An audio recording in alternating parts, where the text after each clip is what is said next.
Not yet. Here we go. All right, everybody. Welcome to this episode of the Thursday night edition of the show here at Fish North Georgia. We are glad that you have taken the time to tune in. We got a very interesting show for you tonight. The airing of grievances is what we're going to title this show. And we're going to start fussing right now. You don't cut that phone off right now. We already going to make some people mad. Let's not make the circle of experts or the panel mad. So what we're going to do tonight is going to be a little bit different. Now, let me tell you how this episode come to be. Georgia Field posted something on Facebook about new turkey regulations, and I kind of was looking at it this morning, and it made something pop into my mind. I wonder what people think about some of the hunting regulations and stuff like that. I mean, fishing regulations. Fishing. It's been a long day. Fishing regulations, stuff like that. You need a new excuse. I'm tired of this. It's been a long day every podcast. It's time for a new excuse. You want me to slap him? Yeah, just slap him. There you go. So next time he speaks, slap him. So anyway, Dominator. We'll figure it out. I'll have him read it right here. So anyway, Dominator jigs are the best. Dominator jigs. That's my boy. That's your boy. So we're throwing this together. What we're going to do is it starts out like this. We're going to talk about some stuff, regulations, fishing, stuff like that we may like, we may not like. We want you guys in the comments to definitely been in a good argumentative mood there, Mr. Farmer, today. And we're here to start arguments. We're going to start some arguments. Now, what's up, Nathan? We want you to participate. So if there's some stuff like that, but I can tell you from the conversation we've had upstairs, we've been fussing and laughing for 30 minutes, maybe even longer than that about some stuff like that. So we want it to be fun. I only ask one thing. Keep it civil to the point of, I don't want you calling out people's names and stuff like that, but we're going to let you air your grievances tonight. Anything goes as far as it's angling related, pretty much. We'll start off here in a second and we're going to jump right into it. And I know that my star-studded panel, Blake looks like a scientist. You look smart tonight's what he's saying. There you go. Are you going to split an atom for us? There you go. What's up, my Jeremiah? glasses are split. I look like Danny. Y'all can't see it. I've got these things super glued together. They're crooked. These are about 10 years old. They are. There you go. That's all right. How do you see out of them, though? You ain't been to the doctor in 10 years, eye doctor? Your prescription's got to have changed. About 4 years. Okay, well, I understand how that gets. So anyway, we want everybody to participate. All right. So here in a second, once we get going, if you've got something, we got John Cena in the house. Apparently, he thinks he's the champ. Jeremiah. Yeah, Jeremiah. Yeah, there he goes. So we want you guys to participate. We're gonna have a good time with it. But Bush.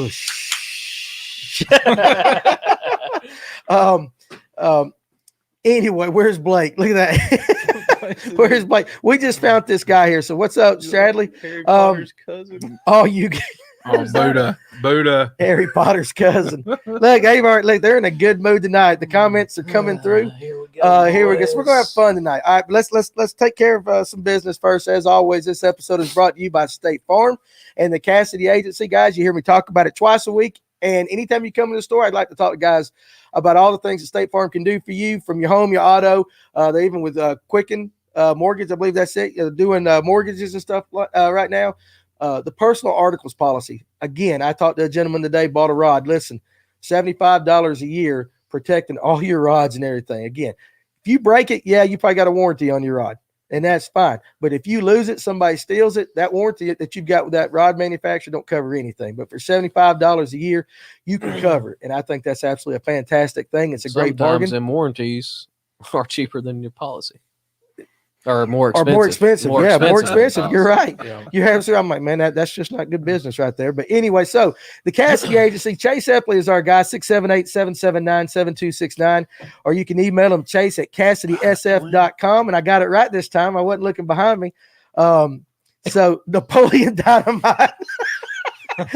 Listen, the boy cleaned up a little bit tonight. He got some concrete dust in his eyes from working today, so he couldn't wear his contacts. So also one time, I'm going to do it once for the night. If you're watching on Facebook, we'd like you to go to StreamYard.com/Facebook, put your name in there so that when we see your comment pop up, we can address you by your name. So again, guys, State Farm, give them some business, give Chase some love, and Facebook, StreamYard, or StreamYard.com. make wake boats illegal. 100%. Well, listen. Or hey, do like 3 months of them jokers can only be on the lake. Can only be on the lake like that. Dude, I've seen people jet skiing over there already. I know. Oh, it's colder than crap outside. Well, they were when we fished the what was that tournament? That was in that you told us to go coming out of Little Hall when we fished with Oh, that was the tournament for the Team Cody tournament. Yeah, and so you got to get closer.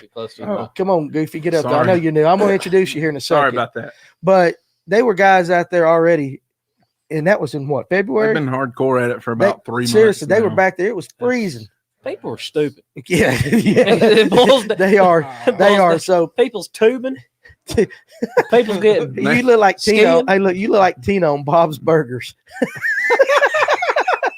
I'm gonna get it all tonight. You're gonna get it all tonight. So here it is. So anyway, guys, so listen, let's have some fun with this episode, but let's we can take some serious stuff. I am serious. I know you ban them guys. Huh? You ban the wakeboards. Like 3 months. But you can't do that. Do like the hottest months of the year and then get off the lake. Yeah, but that'd be nice. That would be like a wish list. But I don't think that'd be realistic. Number one wish list. Number one wish list. All right, so let me introduce everybody. First, I'm gonna start off with the ugly guy right beside me. Probably the biggest son of a gun we've had down here. We had to back the camera out a long way just to get your big old head in the camera shot. I know. All right. So Ryan Sheffield. Now, do we want to call you with Dominator Jigs? No, you don't have to. No, but it's nice, right? Can it? Sure, whatever. Man makes a good jig. How about that? So we'll do that. So he is a local angler.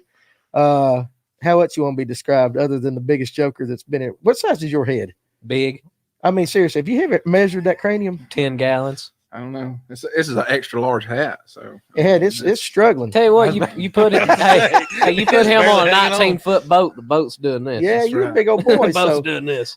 Anyway, what's up, Daniel Duckett? Cody Jones, you should have seen Bald Ridge last Saturday, like the 4th of July out there. Believe it. I absolutely believe it. Well, that's coming from a kayaker. Yeah, kayaker wasn't that bad. So, anyway, so Ryan, thanks for showing up and airing some grievances. I know we've already talked about some. We're gonna bring them up, and of course, Blake, the librarian, is here tonight, and you just look good. So I'm just saying, I always look good. Oh, that's debatable, but damn good. Again, debatable. But this episode, I'd be right up Blake's alley because he fusses about everything. So. This will be a good one for you. So, and across from me is Jacob Fleming, just local angler, just buddy of all of us, and just Redbeard. Not a maker of jigs. He does not make jigs. Fish jigs. Don't make them. So basically, what we're going to do is I'm going to let Blake start. I'm going to let you start. We're going to go right into some just hammering rules, regulations, anything. I know you said wake boats, but what about a specific angling regulation that you think needs to be implemented or done away with? Slot limits. Where and why? I'm talking like what they do with Texas Parks and Wildlife Services. Certain fish you can't take out of the lake. You got to keep them in the pond. Okay, give me examples. Let's go. What's Texas? Ain't it? Well, it depends on the lake in Texas. Well, you have some lakes that have slot limits. Jacob knows all about this. Some that don't. The only downfall with the slots is, it makes it really tough for tournaments, because usually you can only keep one, say, over 24 inches, and the rest of them go in that slot limit. And that just kind of, to me, like, if you go out there and catch 2 8-pounders that are over 24 inches, you only keep one. That. But let's say it's not for tournaments, though. It's just for your local guy who wants to go out there and take every fish in the lake home with him. You got that slot limit that certain age class fish couldn't be taken out. Gotcha. Like if it's tournaments and they're getting released back in the lake, whatever. But the guys that want to go out, I'm going to keep every 5-pounder, take it home, put it in the frying pan. Right. I got you. Okay. No. What do you think about that? Well, I think the bank fishermen and stuff are a little bit of a different little category, in my opinion. I don't care how you fish. Fishing's fishing. Go fishing. But I think there's some small grievances that I have and pet peeves that I have with people who catch 5-pound largemouth, 5-pound spots and stuff, and they got them laying there on the bank They're on a stringer. And they're on a stringer, and they're like, they've got a bunch of them. And it's just like, man, I think you should probably maybe do something a little bit different. That's my personal opinion on it. I know that's going to ruffle some feathers because a lot of people, want to catch what they keep. They want to catch their limit of Guys fish. on Latham. Well, guys on Latham. They used to, yeah. Yeah, They used to. on Latham. They was doing it this year. So they put the rules in. But that really impacts fisheries more than people realize. But on a big lake like Lanier, does it really impact it on a big lake like Lanier? It does on largemouth. Yeah, on largemouth. On largemouth, but so you don't give a dang if they got spots on there. No, I care about spots too.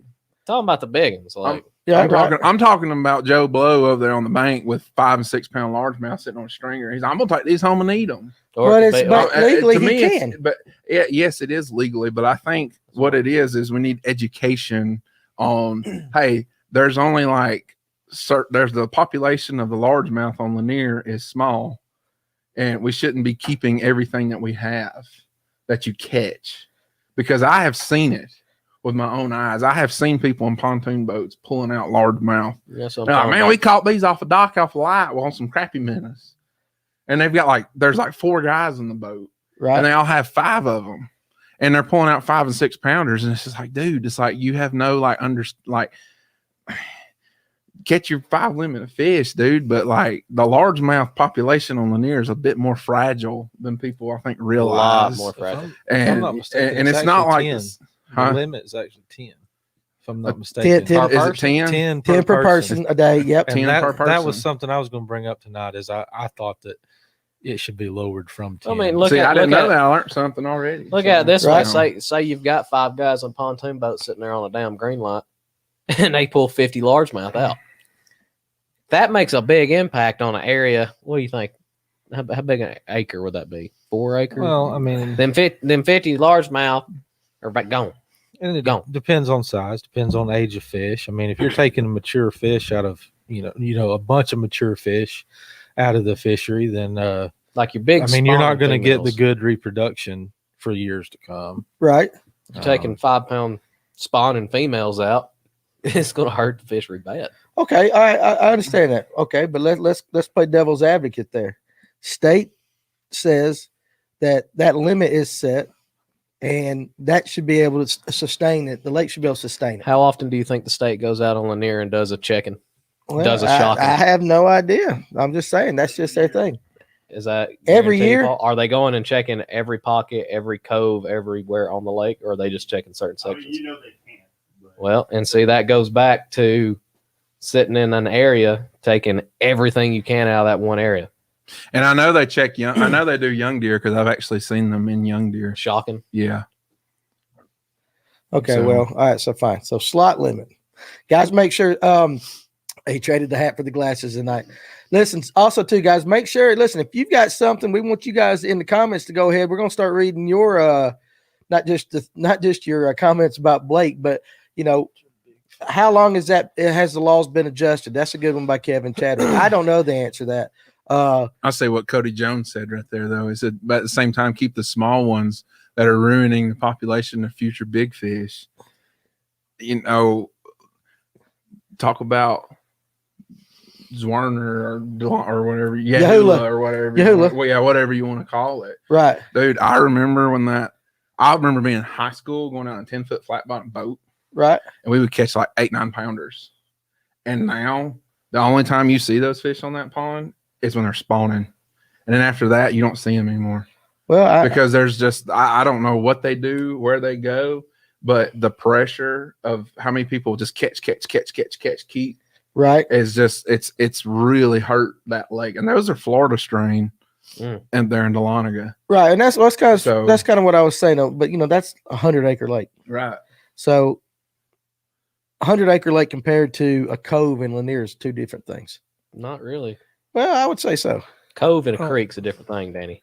Well, I understand what you're saying, but I'm saying that the population of Lake Lanier as a whole is not going to be as affected as the people bank fishing or doing whatever, keeping in a lake like Yahula. This is a deal with any lake anywhere in the country, whatsoever. out of all the population of largemouth, spots, whatever, it doesn't matter, smallmouth, I don't care. Depending upon the time and depending upon the conditions, a female will go up there and spawn, and she'll have her buck with her, and then she'll leave, and she'll go out and rest and recuperate or die, depending upon how stressful her spawn was. There you go. I agree with Dalton. And there are people that I talk to that just seem to, they think that I'm crazy. But if the buck gets hungry and there's nothing around to eat, and there's 3,000-4,000 fry in front of him that survived, he's going to eat them. Yep. And then none of those fish are going to grow up. And that's nature. That's a part of nature. But what, we get with all these, anybody else that I've talked to that talk about, oh, well, it's not as bad as you think it is. Right. No, it's pretty bad, because there are things that Mother Nature has been going on for however long the world's been going. Right. And that's going to be the fine line of how it's going to be. But then when you're making your human impact onto things and you're doing things like that, like you're keeping a bunch of big fish and stuff, then you're just depleting the odds. People want to know why a Bassmaster Classic's not going to ever come to Lanier. It's because we have no versatility. We can't cater to the largemouth. They can't cater to the pros who fish for strictly largemouth. Yeah. So, how are we going to get something like that to come here? That's why you look at Hartwell. It's been a classic for what? 3 times? 3 times in the past 15 years or so. Because of the diversity. And because of the diversity. Because you can have guys go shallow and catch largemouth and compete with the spots. I feel like Lanier, as big as the lake as it is, it ought to have that diversity where you can target the largemouth year round. The big thing is you got guys that keep all the largemouth they can catch, and then you have no stocking program. But we talked about stock program the other night. I'm not going to get back on my high horse. Can you scroll back up and put what Barday put on there about Altoona? Altoona, yeah. So Stephen Barday, he put a slot limit was recommended on Altoona, but voted down. The biologist said that the only way it would work would have been to take the unders out. By what he's saying, by unders, it means the fish that wouldn't meet the slot limit. So say your slot limit is a Lanier, says a 14-incher to 26. Anything under 14 inches, take it out. Okay. The thing is, it's going to give, and I think you could do it for 2 years and it'd be great success. You're taking all those smaller fish that are out there competing for the forage, competing for the food, and you're giving all those other fish a bigger chance to get bigger, to grow more. Okay, but what about, but eventually those fish are going to reproduce and you're going to have those small fish back again. That's why you only do it for 2 to 3 years. So, but you're going to have to do that. You're going to have to do that periodically. You're going to have to, every 8 years, you got to take the unders out for 2 years, something like that. I mean, look at a lot of these trophy managed bass ponds. That's like out in Louisiana, Arkansas, and stuff like that. They're taking out every fish that's like a pound or smaller. Right. Just ripping them out. What about what Rob says? Bassmaster Elites were here last year. Both largemouth and spots were caught. That was they were. Yeah, they were. I'm not one on the spots. I'm not saying that's not. Yeah, I'm not saying that's going to happen anywhere you go, especially on Lanier when you have pros come.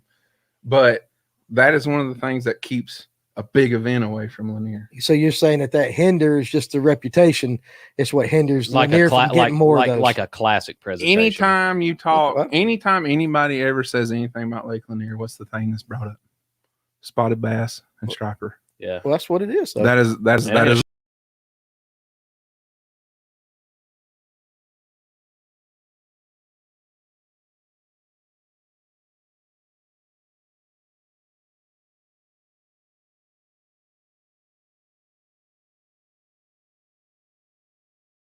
I was going to read something right there from Ron Swinfrey. Can you scroll up just a bit? Stock some larges and some more coastal spots. Why? No, it's right there. Right there. This is what I want to read. All you need is a 3-fish tourney setup for 2 years and a slot limit from 15 to 21 inches. You can only keep one over 21 inches per bag.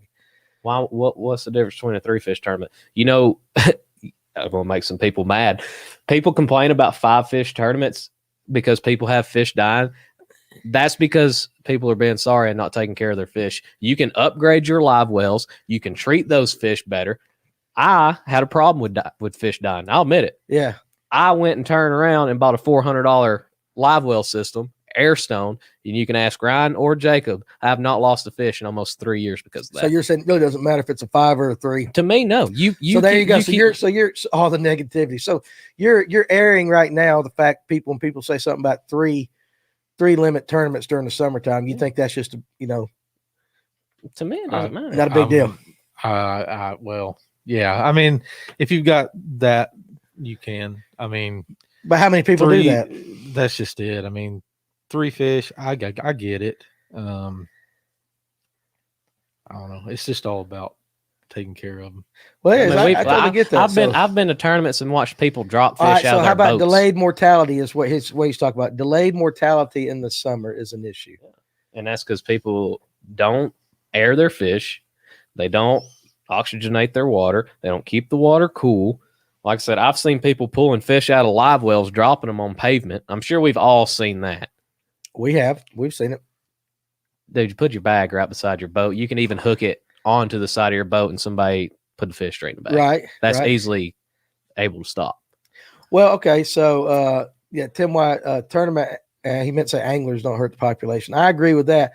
And so here's one of my thing is, and I'm not going to call it out. I'm just going to say what it is. I know that some of you kayak guys get to have tournaments on a lot of the lakes that don't really allow tournaments because technically you're not keeping the fish. You're not putting them in a live well. Yeah. Dalton, most times they go to 3 fish on the summer. Yeah, a lot of them do. A lot of them around here. So what that means is you can go up there and you can still have a tournament. You don't really have to register as a tournament. You just everybody gets together afterwards and you measure your fish. All right. So if I went to one of these several lakes and showed up with 10 electric rigs and we did the same type of thing, would we have the same, would it be the same, as if we didn't weigh, we didn't measure. I mean, we measured and we didn't weigh. I mean, look at what Tim at Hammonds does on them Thursday mornings. It's all the digital stuff. Right. Dude, I fished 2 of them. I ain't got a problem with it. The only thing is there's always that little bug in the back of my mind who's cheating, who is somehow stretching these fish or messing with the videos or something like that, which I'm not saying nobody is a cheater, but anybody in one of them digitals, I feel like there's always in the back of your mind. Paul, do you ever have that in the back of your head when you're fishing the kayak tournaments? Like somebody could somehow be cheating or anything like that? You can't dwell on it. Can't dwell on it. You know it's possible. Cheating's going to happen. Cheating's ever prevalent. You're never going to get rid of Control cheating. what you can control. Control what you can control. All you can do is control what you do in your boat. But that's my thing. You can't worry about anybody else. Kayak guys right now can just show up and have a tournament without. And I'm not saying this because Paul's a kayaker. I'm just saying I know of situations where they just show up and have a tournament on lakes where technically you're not supposed to have tournaments. Can we do that in a boat? And just we don't have weigh-ins. Is it the same, or is it considered the spirit? Or we breaking the spirit of the rule by having a tournament? You see what I'm saying, like that? Right. So that's that's kind of. There's cheating in anything involving money. That's about right. Well, you know what? They can cheat, but you do your best to eliminate it. But I know, everybody's got rules. That's the reason why I know kayak guys make them the fish have to point the same way every time. And there's things they try to put in place for that. My thing is not so much the cheating is the breaking the spirit of the rule in the lake. The lake says no tournaments allowed. But technically, you're having tournaments. I like what he said. If you're worried about cheating, you're beating yourself in anything. The fact is, I've fished tournaments, and this has happened on Altoona, fish baskets. Yeah, I've had that happen, and that's. You almost said it. Good job, Blake. Good job, babe. I'm just gonna say this: if you take fish out of a fish basket during a tournament, to me, you should be spending jail time. Well, you will. Oh, you think it's criminal? Oh, you will. Okay, yeah. Load him up at the ramp, boys. Make an example out of it. I don't know the whole story. Load him up. But that did happen. I think it was at Altoona years ago. They caught I think it was like a guy and his son or something like that. They've been doing it ever so often. They finally caught them and they were banned. Their license were banned. Okay. For life. All right. Get them out of here. Well, another thing too is an old timer guy that I know that he's been fishing for a long time. He said years ago when they had the Friday nighters out of Bayless Creek, he said these dudes would showing up in this old Vision boat nothing wrong with the vision, but it was a beat up piece of junk. That's what it was. And this was back in the early 90s. And he basically was saying that they were showing up like Snoopy rods. And, you know, and he said they were coming in like 18, 19 pounds. And he was like, that's unreal. That was unrealistic at that time when that was going on. He said, well, they finally found out that they were meeting somebody in the back of one of the creeks up there on the lower end of the lake. And someone was bringing them a bag full of fish they had been keeping in a pool. Wow. And was giving them to them. Wow. And they were fishing these 100 boat tournaments on Friday night. It was out of Bayless Creek. Right. And they were taking people's money. And then finally some people did some investigating into it because the weight that they had was just at that time was unrealistic. That was on Lanier. Yeah. Wow. What Cody put there a second ago, there was a guy years ago on the FLW tour was actually caught cheating. Yeah. I'm sure he was winning. I can't remember what his name is. $100,000 tournaments. And yeah. I think he won like 5 or 6 and they finally got him. Well, you know, I like fishing days. Lord knows he'll get them. That's exactly. Hey, Bar Day, I'm gonna see you a couple times down there this year, but I don't. Starts winning money. Hey, Bar Day, he told me something about I might get to go down there and fish night tournament. That is what it is right there. What Fish Atlanta said: cheating is ego, because you can't stand the fact that on any given day of you fishing a tournament and putting money in that you could struggle. That's true. You can't handle that. Yeah. The people that cheat like that, they can't handle that fact that they might struggle to catch a keeper. Well, no, that's or they may struggle to catch a limit, and then not a good limit. Right. There's some people. I'm not gonna name names. I know a couple of people. Yeah, don't name no names. They have they mentally sometimes they struggle. They have a hard time with it. Mm-hmm. They don't cheat, but because their ego is so big. How the hell did you catch that? You know, to whoever won that tournament. It's like, you know, it's whatever. Yeah, Barday. Yeah, he wants you to take a polygraph if you win on that. So I hope Barday will let me in his boat once or twice down there on a Monday night. He might do that. So getting caught in a tournament cheating is now a federal offense. The issue is catching them. Okay, I guess so. I guess it's a felony to do that, to get caught cheating. But I was just bitching about the kayak guys getting fish tournaments. Watch your language. My show. Anyway, I had to listen. You just get excited. I don't mind one every once in a while. Hey, I held myself back. You did a I'm proud of you. It was fantastic. And I was going to say, what's that? What do you say? Bullshit? Is that what you said? Listen at him. He just can't help himself. Anyway, I thought it's always been a felony because you deal with money, and that might be it. It's considered fraud. So, yeah, I guess so. Now, seems like every time you read one of those stories on Wired to Fish too, it's always they're booked on fraud. Well, that makes sense. It's considered fraud. That's a very good thing right there. Okay, so all right. Money racket. Slot limit on Lanier. What'd you say? Money racket. Yeah, they're fishing a basket for some money. Yeah, well, listen, that's why everybody knows Josh and I are honest, because we're dead last in everything we do, so it doesn't matter. So, all right, okay, so slot limits on Lake Light Lanier.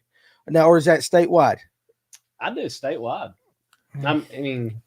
How can you do that? Because you're talking about the spot. You're talking about the largemouth population being kind of fragile on Lanier. The guys down in West Point or the guys in Oconee, how do you enforce that? How do you say? Because they got plenty of largemouth. Yeah, but look how the lakes went down. From what I've seen the past few years, I don't know personally because I haven't been, but they say West Point's gotten a lot worse. West Point's been struggling. I think they had a lot of their grass die out, or they sprayed That's another thing, man. All right, go ahead. Lakes that have grass. Go ahead. The hell with them homeowners and pleasure boaters. Let the grass grow. If you want to ski, get in the middle of the lake. Don't be around the side of the banks, like up on Chickamauga, man. Me and Jacob used to go up there, grass everywhere.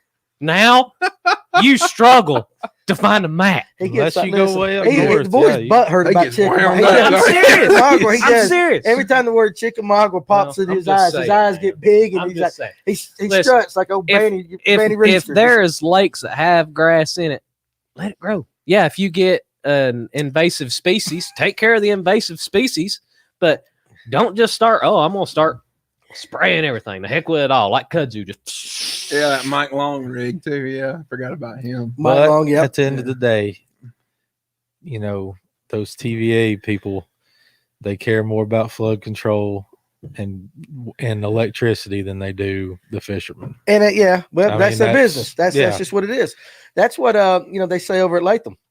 And Mark will tell you straight up, I'm in the business of selling water.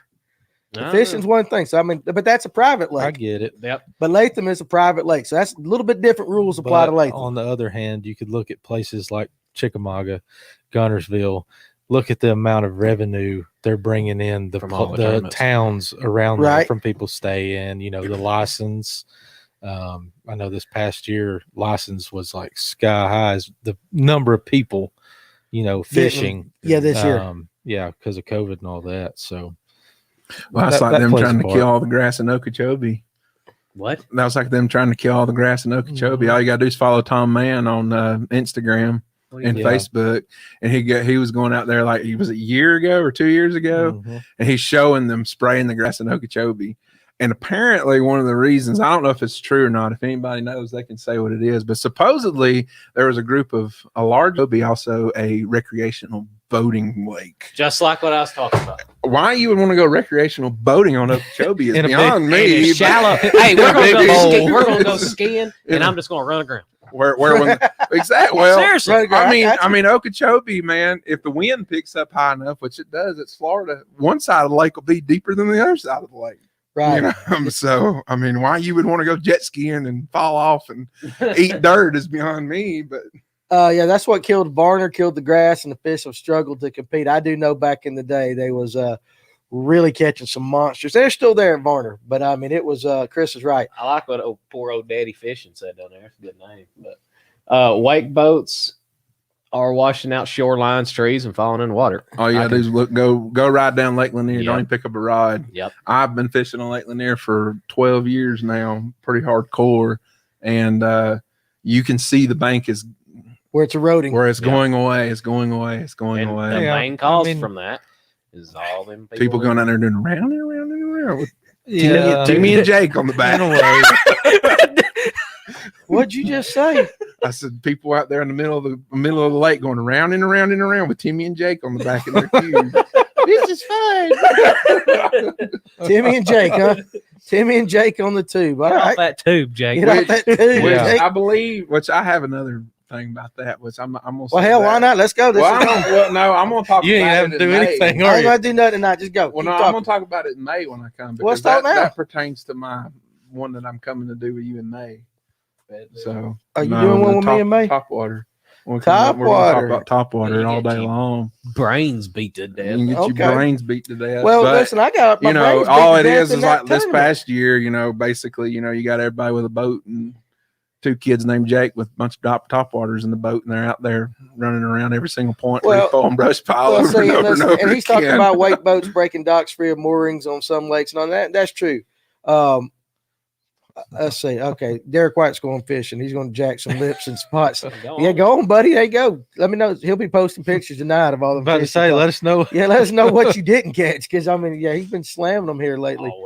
Always. He was down in Columbus fishing yesterday, I think. Got him a day off. Went down to Columbus and was busting. So A day off, he's living the dream. that's right. So listen, Is he though, a full-time guy? I don't know what he does. That many fish, I would be. Hey, yeah, he's good. He can do Boat it. traffic at Lanier and Altoona is unreal. Some days I've never seen anything like it other days. Chick is getting a lot on the weekends. Altoona is worse than Lanier, I'd almost say. You think so? Me and Jacob have fished a lot of Mondays It can and be Wednesday nighters. in the evening. It can get pretty bad, especially if you're in, if you're like, okay, for example, I think it was like 2 years ago, I was in Kellogg and literally had a bunch of teenagers on a wake boat, and they were coming within casting distance and just going in circles and blaring the music. And I mean, I get you want to have a good time, that's fine, but go on out to the main lake instead of right on top of us. Daddy's boat. You don't like that song with who? Remember that dude coming across the lake that one time me and you listened to the Party in the USA and he's by himself? He had a wild dude. We turned around and looked at all you hear. Just one guy on the boat. Having the time of his One life. dude having the time of his life in a dang wake setter, and all you hear is my hands up, playing myself. Bill Blake turn around looking like that dude is by himself. this guy He just is in his smiling own ear to ear, world. It was hilarious. Dalton Okay. said Blue Ridge is getting outrageous.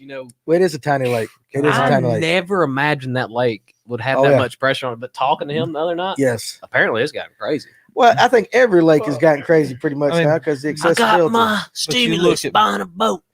You look at Blue Ridge. That's a prime North Georgia destination for Blue tourists. Ridge, yeah, Blue Ridge is a big tourist. As far as the destination, yeah. cabins and the downtown, so you're That's going right. to have a lot of out of towners, come to the lake. Okay, all right, I got you. Well, listen, y'all gonna complain about anything else other than pleasure boaters tonight? Ain't you? People who Yeah. said graphs. Yeah, People who said what? Like, Graphs. no, Because I said graphs. give it Because to I. Jake. I do have something. All right, go ahead. Let's go. bothers You me. got. You Get got. mad. Get Well, fired listen. up. No, Come on, I- Red I- Beard. It's not hard gonna- to listen to him because he's so real. Oh, he gets mad. Let's get. Let's. I'll Okay. send you get mad. when he catches No, catfish. well, yeah. Okay, no, yeah. that's All right. true. Let's go. Let's go. No, one thing that bothers me, and it's been discussed on the show before, is Blake's cussing. captains and high school tournaments. Okay. Yes. I've had countless times run-ins, and it's just, for instance, example, last year, I'm fishing a point. Okay, if you cast maybe another half cast and you're going to hit the bank. Right. That's how close I am on the point. And I have two kids come around the point, captain's in the driver's seat. They're fishing. They cut right between me and the bank, turn and look at me, acknowledge that I'm there, and just keep fishing right in front of me for 2 or 3 minutes, and then just kind of troll around on the trolling motor, and never once said a word to me. The captain, he acted as if I wasn't even there. Right. And I'm thinking to myself, I'm like, we have to have some respect. But is that just a high school thing, or is that just a fisherman? That's and That's well, everybody. it Fishing etiquette it has happens lost with a itself. bunch of different individuals, but I'm just saying, as far as younger kids, they need somebody to lead by example. Okay, so yours is more the captains are not setting a good example, teaching fishing etiquette to these high school kids. Exactly. Just based upon the experience that you've seen. Just from my experience. Well, when they had that high school tournament, I'll tell you like this: they had that high school tournament. We were no, this was back in the end of February, and we were on the north end, of the lake on the up the hooch, and I was fishing this dock. I had a brush pile, and I caught a fish out of it, and anyway, fished it for a few more minutes, didn't get another bite, and moved on. This bass cat comes around the corner with two kids in it, and they watch me, and I move on, and I go on to the back of the pocket, and I turn around and come out. By the time I make it to the back of the pocket and turn around, they're sitting on top of that brush pile, looking to see what I was doing. Right. That's got And- real bad. And I know Yeah. they weren't locals because they had a Tennessee sticker on the side of the boat. Well, let me ask you this: what if you did this? Let's see. A lot of the high school tournaments are 200 plus, 300 plus boats. Make them smaller. That's a guarantee. That's what I'm saying. What if you took it and you had limits? I agree I with think- what Dalton says right there. What is it goes back to they need to make the captains take a class or course before before doing the high school derbies. That's a Yeah. possibility. But what if you say, oh, listen, hey. Allow a max amount of boats on the tournament. that's When you've got 300 boats, like Dalton was talking on that when they fished Pickwick, he fished the high school national championship on Pickwick. He said there's like 350 boats. Yeah. How do you put that many tournament anglers on a lake and expect one for there to be good bags, injuries? I mean, it's easy to run over top of somebody when there's that many people fishing and stuff. right? And the etiquette, like that's ridiculous. Yeah, but is that not just society as a whole? Basically, etiquette and everything sucks right now. No, I mean, there's been, Nobody's got any more daggum respect for anything. Yeah. And it's not, hey, it's not just fishing a hump or a brush pile in the middle of the lake, somebody come idling around you I agree, using their no. side scan. Oh, what Hey. y'all over there looking at? Yeah, Well, I got I'll it. say this though. I mean, it happens on Lanier, but it's lot. nowhere near as bad as on Tennessee River. It's up there. This past year, I found a school, and I was just catching fish after fish, and I seen a guy across the river from me. and he sees me catching them. He gets down, cranks his boat, comes over there where I'm at, and literally starts going back and forth within casting distance, scanning where I'm catching the fish. And yet, I'm sitting, and I try. I'm a nice guy. I try not to, have any conflict, but I was like, Chad Richards, don't throw all of us captains in that category. Hey, listen. We're not saying Not all of them. Absolutely. Not all of y'all by everyone. no means. I'm just saying, as a whole, but I think society as a whole has just gone to crap, pretty much like that. But I know several captains and they're great guys. Yeah. But it's some of these guys, I think they just on the water. On the water. Well, again, I paid for my fishing license. I'll say I'll say this too. What the hell was that? I pay for my fishing license. I can do what I want. I know. Chad is the worst, Rob. Yeah. So him and Chad know each other. So, but listen, Chad, listen, we understand. This is an airing of grievances. So, I mean, if that's the experiences you've had, but was that necessarily on the Tennessee River or just another boater? That was just another angler. That wasn't a high school. No. That's what I was saying. That was just basically boater etiquette, angler etiquette as a whole, like that. So, yep. My whole every time, and that's another thing. That's kind of like what we talked about the other night when we were talking about brush piles and stuff. Mm-hmm. It just seems to be. I sunk that brush pile. Get off my brush. Well, yeah, and nowadays too. I mean, fishing's changed so much. You've got all of these high school tournaments. You've got the BFLs, the Bass Opens, this and that, so these big clubs. Tournaments. So nowadays you've got a lot of people that really, to me, take it too serious. Right. Well, I mean, we all, a lot of money. I mean, yes, but at the same time, we're all out here for the same reason. We all love fishing. We've all got the passion for it. Right. At the end of the day, there's got to be some respect brought back in. Yeah, well, that's because Brock Turner's a stud, and everybody wants to know what Brock Turner's doing right there, Cody Jones, like that. So, okay, so we've talked about now. We've dropped a little bit, but still, is there any other specific? What are we laughing at? Jonathan Farmer Chick in Gunnersville is located by fish on the rod. Lanier's the same way. That is true. Literally, and it's crossed my mind all the time. Running down the middle of the lake, somebody sitting in the middle of the lake, and you think, I wonder if that's a hump or a brush pile. Mm-hmm. That has crossed everybody's mind. Running down the lake, everybody. But does that mean I'm gonna go right over and scan? No, but I'm gonna keep it in the back of my head, and I'm gonna go one of these days. I'm gonna stop and check it. My honestly, I'll make it quick. My honestly worst experience was last year. I was going in the back of a pocket. I was looking for bedfish. Right. And I literally had some dude come in and idle past me, and he picked up his trolling motor 20 feet in front of me and started fishing. I believe that. He was by himself in a Ranger. I have no idea. Look there. I have no idea who the guy was. Don't care to know who the guy was. But it was just this is my phone. But it was just like, I mean, if I'm going to go into the back of a pocket or back of a creek and someone's already back there, right?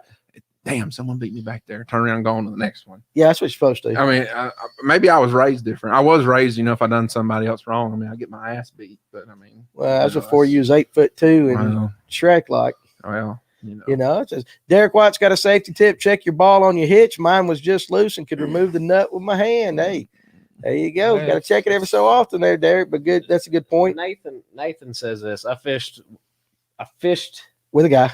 Yeah, I'm having trouble with my glasses. Need new specs. Fished with a guy in a tournament, and he's never really bass fished artificially. We started talking about people putting out brush, and he asked me how was that. How that wasn't as bad as using live bait. Yeah, I think those glasses are fake. You think they're fake? Just he went and bought them just to make them look smart, like all the chicks do. Trying to read the screen. Oh my goodness. Hey, we're going to have problems here. We're going to have to do something. He's got them Walmart +1s on. What it is? Hey, listen here. Like I said, man, these things are Walmart +1s. All right, so listen, we're going to have to do this. We're going to do this early tonight instead of waiting an hour long. Are you blinking about to die already? My battery's about to die on my thing, and it's the only thing that's got the words on this one. So here's what we're going to do, guys. We're going to jump in this, and we're going to we're going to come back with you, Curtis Winters. We're going to talk about that striper population on the Lanier messing with the bass That ain't fishing. hurting But nothing because they're dying out. But yeah, I got that gill maggots and stuff like that. We've been hearing all kinds about that here lately. So, all right, what we're gonna do tonight is we're gonna sing a song again like we've been doing, and I'm gonna let Biggin right here sing beside me. All right. Now we never decided on what we're going. Well, you know what? It just locked up. Go upstairs and get my thing. Or do you know the words by yourself? What thing? He don't know the words. It's too difficult. I don't. It's too difficult did you already print it? Did we print it? Did we print the words? Yes, we did print the words. You got them? No, that's the wrong song. We didn't print the new ones. Or did Tatum go get them? Well, then we'll sing another song. No, I want you to sing that song because this is Why don't funny. you just pull it up on your phone? The lyrics on the phone. My computer just died. That's what happens when you work all day. Is that it? It didn't do right, she said. So here we go. No. Pull your music up and I want you to sing. I want the music too. Okay, so you're gonna sing. They're gonna do the chorus. Can't do that because there's a copyright. It will be copyrighted. Well, get close to the microphone though. Nobody needs to hear what I'm saying at the moment. Well, they do because everybody's going. You gonna go get it? I'm gonna see if it's up here. Or bring back my computer charger. This is called technical difficulties. I saw my thing go, hey, your computer's about to die. I said, hell, we better get on that thing, but then it died. So let's keep talking. We'll go ahead and keep talking. So, you got me. You gonna jump in here? You got a grievance? I'm gonna jump in here and I'm gonna say, hey, this Saturday, March 20th, Fishing for Warriors kayak tournament. It's coming up. Check us out, Fishing for Warriors kayak tourney on Facebook, or reach out to Justin Spees or myself. Live registration at Buford Dam Bait and Tackle from 6 to 7 a.m. Or you can pre-register anytime before the captain's meeting tomorrow night at 7. Just wanted to get that shout out in there. There you go. Look at advertising. huh? Oh, no, Paul knows what he's doing. He's smart. All right. So what was okay? So we give me back up on some stuff up here. So Somebody said something about striper fishing. somebody I can't striper. remember Let's go what it back up. It was keep on going up. Keep on going up. It was Curtis Winters. So you got to keep on going up. You get to the stripers are into bass fishing. Just go in. go in and watch it. How do you how fellas feel right there about the striped population on Lanier messing with the bass fishing? I personally don't care because I don't fish in there that much. Well, Do you have a while he's looking for my thing? Spicy, but Go ahead and say something. I see this one a lot, and I'm not sure I see it just because a striper is an active open water predator that's like roaming, and a bass is more of an ambusher. Like spots like that open water, but I mean, I guess I don't see it, especially in herring lakes where the herring is wreaking havoc on your fry population. Mm-hmm. You'd probably rather have striper or hives to try and keep those herring down and help your recruitment. But Well, that's one way they put walleye in the lake. I ain't no biologist. Yeah. yeah, I'm not You either. got, oh my goodness, Blake's over there messing with this thing. All right, get in. Get in here. Get back in there. I mean, no one wants to look. big spots hang around with stripers. So you don't think it messes with them as much? Once they get a certain size, I don't think so. You picked one you wanted. Man, that's a good comment. What's that? You can't just drop random brush and them hold fish. fish. If you notice that the best brush are on some type of break. That is true. There you go. So here's what you guys got to do. Now, I'm gonna go up there and I'm gonna get my charger for my computer, and I want y'all to continue with the show. You think y'all can handle it for a few minutes? Sure. That will start boat rage. If I gotta sing Boat this, rage. if I gotta What's he sing talking this song by myself, No, well, you're the only ones about the lyrics. Keep going now. Let's go, Blake. so I don't understand Feel when this whole thing's hybrids are happening, worse but than the stripers about running spots out of brush. Cooper, poor boy. I have no idea because I hate All right, come on. I hate striper. Blake, you're on point. Say something spicy. Hey, all these people that think the electronics are ruining tournament fishing. We'll get to that. We'll get to that. We'll We gotta get to that in a with little Danny. bit. I could hear that. Okay. Just hold up all that Calm bold down, emotion inside of you. Yeah, because I'm. He's a man of deep feelings. I don't know about deep feelings. I'm good at making people mad. I will say when it comes to stripers, I think that striper fishing makes it tougher to catch the bigger bass at times. Like say, okay, well, I'm saying in general, like up at Carter's. So you're really big spots. I feel like, you see a lot of stripers guys catching really big spots, and it's an easy meal. I don't know. Live To me, bait, that man. I know. I don't That's think what it I'm makes saying. them I think after a while they just, How many they're people just out in the middle of channels. How and- many people have caught a bass on Lanier, a spot on Lanier in like open water, and you look down inside the boat and it's coming up, and all of a sudden you see like a 20-pound striper chasing that spot. You was with me. And like 10 So it's like, that spot's a piece of candy to some of the stripers. Yeah, You want a piece of exactly. that? Yeah, get your piece of that right there. That's good. Deep thoughts. Deep thoughts. Everybody needs. Yes, everyone needs to Oh turn my your headlights totally off. agree with that. Golly. Yes. Night tournaments, you sit there blinding people. In the morning. Well, in the morning too. I mean, Almighty. That's the one thing. You get three guys backing down one ramp. Somebody pulls out. It's the next guy's turn. The other two uneducated people leave their lights on. It's a little difficult. there ought to be a time limit too. Oh yeah. If you can't get it in a certain amount of time, there is a time limit. Hey, then what about go to the back of the line. What about pleasure boaters trying to back down a boat ramp? I mean, doing? We're knocking stuff over. Oh yeah, it's out. yeah, that Waiwooga's out. The Waiwooga. Y'all can't. It's Waiwooga. We're talking. Waiwooga? We're talking ramp courtesy. Kayakers, get your stuff out of the way. Kayaker shouldn't be at a boat ramp anyways. Park in a park spot, drag that thing down the bank, and get it in the water. I just said that. You shouldn't need to back down a boat ramp to put your boat in the water. So it'll cut back on here in a second. I will say this. Yeah, y'all talking about the headlights. Boy, that sucks trying to back something up in there, You especially can't. for people Or- that can't. You got those uneducated people. You Right. know, people from Atlanta that don't know how to back a boat, or they got their wife out there. Go to the left, go to the right, pull up. Or he leaves his old lady on the pontoon boat trying to load it. Hey, And she runs that thing up in the middle of the pontoons. It's taking up half this ramp. Yeah, listen, Sitting in right listen, here, and then the husband's mad. She's yelling. You're on your bass boat laughing because you think it's oh yeah, hilarious. you take And eventually- a 6-pack of beer and Yeah, some you sit popcorn, there- sit there and Hey, watch. 4th of July, I'd get a pack of You'd have a Bush good Light time. and sit there at a boat ramp and just make fun of people. Jet skiers too. Mhm. Serious Some of them, but entertainment. some of them moms are hot.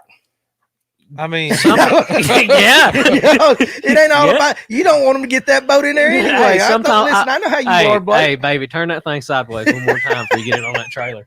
Yeah, that's kind of like. Listen, that's kind of like electric only guys should never use the term blast off. Listen, Barday, I understand. Okay, we just start humming. I right, love, we just- I we love go. blast offs and electric turns. But listen, back at 3. I love it. blast Then off. you got people in the Elcos. They literally taking off down the lake. Well, we take off a little bit. We don't go like Jonathan knows like what's some of them. But all right, so now we just let it charge. Like we need to go fish that dock again. Fish what dock again? Hey, listen, what's up with the yoga now at Latham? I heard we got yoga at Latham, paddleboard yoga. I mean, you live across from there, Dan. I don't go there. I'm here at the store all the time. I don't get fish. When's it open? I'll go check it out. That's okay. There's my next rant. Karen. Paddleboard yoga. That's right up there with goat yoga. That's the Goat stupidest yoga. crap I've ever seen in my life. Go. That seems Goat like yoga is when you're doing some kind of upward dog and the goat's crawling up on top of you. What? You ain't seen what goat yoga is? How is that relaxing? Listen, I mean, I would be stressed. Listen, that We're go to going my down a rabbit business. Shut up, Dan. I'm sorry. Shut up, man. What? You were going down a rabbit hole. No, seriously, they do. They get on paddle boards now. We saw it at Big Canoe, and now I heard they're doing it at Latham. They do it on some of these other. I did yoga last Sunday at Latham. Eric Payne, listen, I Zoom off. zoom off, zoom off, That's great. Zoom off at 7. zoom off at 7. Back at 3. First of all, listen, I got to tell Eric Payne, listen, I sent you a prize pack to your Blairsville address, and they got sent back. The address was no good, so send me a new address, the one that you got for down here, so I can send you that pack that's upstairs. And Nathan, I'm in. Listen, we went around the corner. All these women, we were filming up there up Big Canoe. And all these women come by on these paddle boards, and we're like, well, good grief, like a motorcycle gang. Scooter Squad. Seriously. And they go around the corner. We didn't see nothing about it, so we're doing our stuff. We come on back by it. Every one of them's down there like, I don't even know what, I can't even describe the position that they was in. But they were doing yoga on a paddleboard. And so now that's supposed to be the big thing. He would die at Clark's Bridge Clark's in Bridge. the summer when University of Georgia's up there at Clark's Bridge. Oh, doing the And road. you come around the corner, all you hear is stroke. If you look around the corner, there's like There's like 10 of them things coming down the lake, and they're stroke. He sounds like a damn frog in a farm pond. But that's what he does. That's what he sounds like. He sounds like a frog in a farm pond with his megaphone. But I just stand there and I just admire him. I'm like, y'all doing a great job. Listen, Give us about 4 or 5 give us about 4 miles strokes. Come on, it's like Billy. Come on. Well, they're coming down there. And stroke. Well, that's the girl in the back. Stroke. Danny. That's Betty Bob in the back pushing that boat. I am stroking. Amanda Pruitt, your wife was watching. Yeah. I'm sweating. I'm sweating. My wife's watching too. She's probably Betty Bob those stroke. Let me light another up.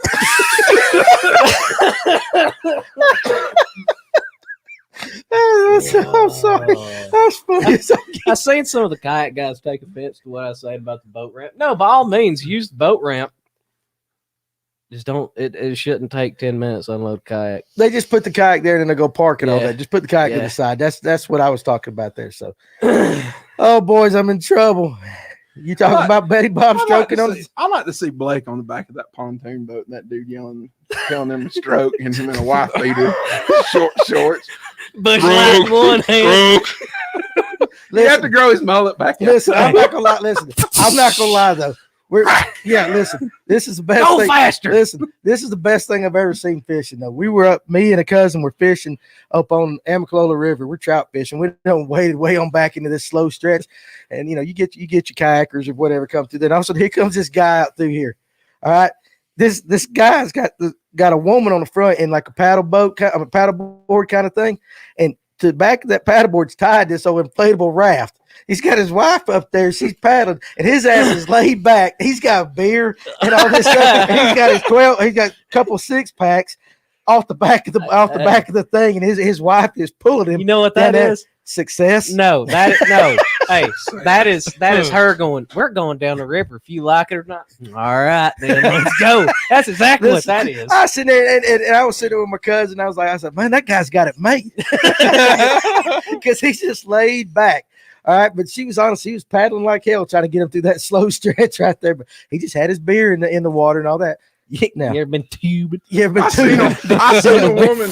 I seen a woman one time. I was like 10, 11 years old up in Helen, and she was just floating down the river in one of them pink tubes. About that time, you heard boom, and her tube exploded. And she was just laying in the creek, and she was like a beached whale. She just rolled on over, and you're like, "Damn, what was that?"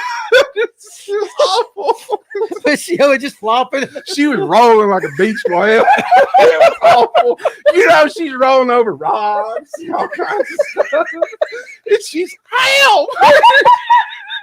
It's just like, I swear, you can't make this up. It's a true story. It was a long time ago up at Helen. I was like 11, 12 years old. That was the funniest thing So ever. it made an impression on you, is what you say. Oh God, there's a weight limit on tubes. That's the only thing I'm gonna say. I'm 300 pounds. I don't get no tube. Oh my goodness. Listen to that. My wife paddled me down the Buffalo River many times so I could fish it. Hey, listen. He's There you go, obviously buddy. doing That's what I'm something right. saying. He's doing something right. I'm saying. But again, I'm back to, I'm just saying, and Amanda, my wife, honey, I love you. But I'm just saying that women ought not be doing yoga out on the lakes. By all means, go ahead. Okay. All right. So anyway, now we are about halfway. You ready to sing? I guess. We got to figure out how we're going to give a prize away for this. What are we going to I do? don't even know how this is going to work. You have to explain to me how this is going to work. Well, considering that we're throwing this together on the fly. I'm sure some more people know it. I mean, I guess I'd do a big thing. Well, we had another song, and then somehow this song got brought up. Because we all know this one. We all know this. Y'all got So to sing the chorus. here's what That's we're going to gonna do. Here's what we're You was going gonna to do. sing the main part, and then when it starts over, we'll join in with you. If I do this with enthusiasm, y'all have to do it with Oh, we ain't will. poetically doing this Okay. now. We're We're singing. singing. And I don't know the song, so I Well, ain't got scoot some- over and read the lyrics. I'm not getting close to him because we had some relations one time that he did. Remember that night over yonder where you stuck junk in the back of my head, That was a long time. trying to intimidate me. Hey, you remember what He's trying Danny to was talking intimidate about me. the first time you introduced me to him, right? Winner gets a live scope. No, Is that what it was? Yeah. Blake's live scope. Yeah, Blake's there you go. live Blake's scope. Winner live gets scope. Blake's live scope. I'm gonna give the winner some. I'm gonna give you some trickster products. Okay, we'll do that. I got some in. Here we go, Paul. Listen, So are we singing this? you're gonna sing. You're gonna sing, and Paul is the only one that's gonna know the answer to the question because he's just gonna come up with a random ass question, and when they get into just because there you go. Hey, I don't know nothing about this song, but it's in honor of St. Patrick's Day, and you guys want to sing, and oh Lord, you know we can see that. Yeah, well, Can they see it? Okay, so anyway, what we're gonna do is some of that cheese, boy. We've opened up a bag that was open the other night. You ain't even ate none of stuff's it. good. I've ate 500 pounds of that, dude. You see my stomach? Yeah, I've seen you. Look like I you mean, gained about I'm 5 pounds. bloated. I'm bloated. So what we're gonna do is they're gonna sing a song here, and Paul is going to Find the question. find a question that That's he's what trying to we're do waiting right on. now, and the second he gets back with the question, then we are definitely going to go. But these guys are going to sing. Apparently, you got to put your email address in to know anything now. There we go. Hey, we just run it. He scrolled down for a second. All right, you know what you're doing? Just make something up. I don't even care. It ain't got to be about St. Patrick's Day. I just want to hear these guys sing. Are you ready? So don't start doing the Blake telling me to eat the cheese is great. Is he trying to get another question? All right. Use your phone.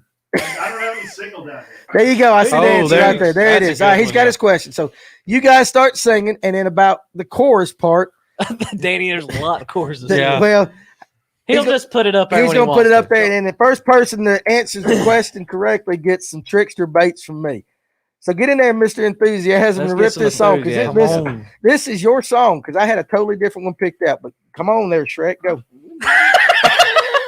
What? Come on, Shrek, get it going. Let's go. Come on. Okay. All right. Ready? Not really, but yeah. We'll even do it with a little bit of an Irish accent. In honor of St. Patrick's Day. Cover up that hairline a little bit. I don't have you halfway down your back. Oh, Lord. Okay. Can you see with them glasses? Can you read those words? Yeah. All right, These just- are some high prescriptions, man. They That's ain't blind. They ain't I like know mine. it. I I'm know. blind as a bat. I'm about to throw up every time you turn a certain way. I see the TV throw them, and I'm like, Okay. all right, go ahead, jam it. Okay.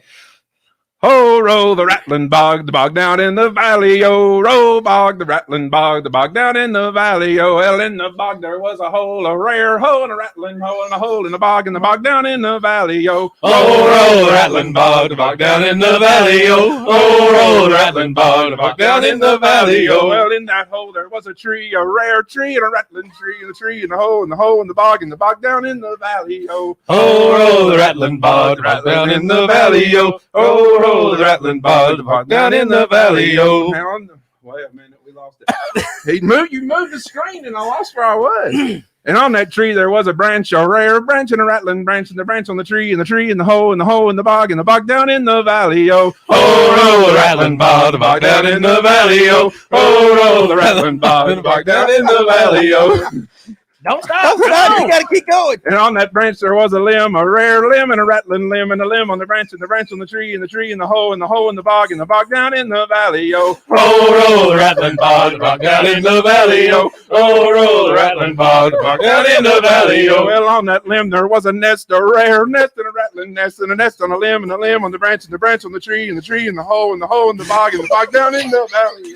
Oh, roll the rattling bog down in the valley. Oh, roll the rattling bog down in the valley. And in that nest there was a bird, a rare bird, and a rattling bird, and the bird in the nest, and the nest on the limb, and the limb on the branch, and the branch on the tree, and the tree in the hole, in the bog, and the bog down in the valley. Oh, roll the rattling bog down in the valley. Oh, roll the rattling bog down in the valley. Oh, Where's the question?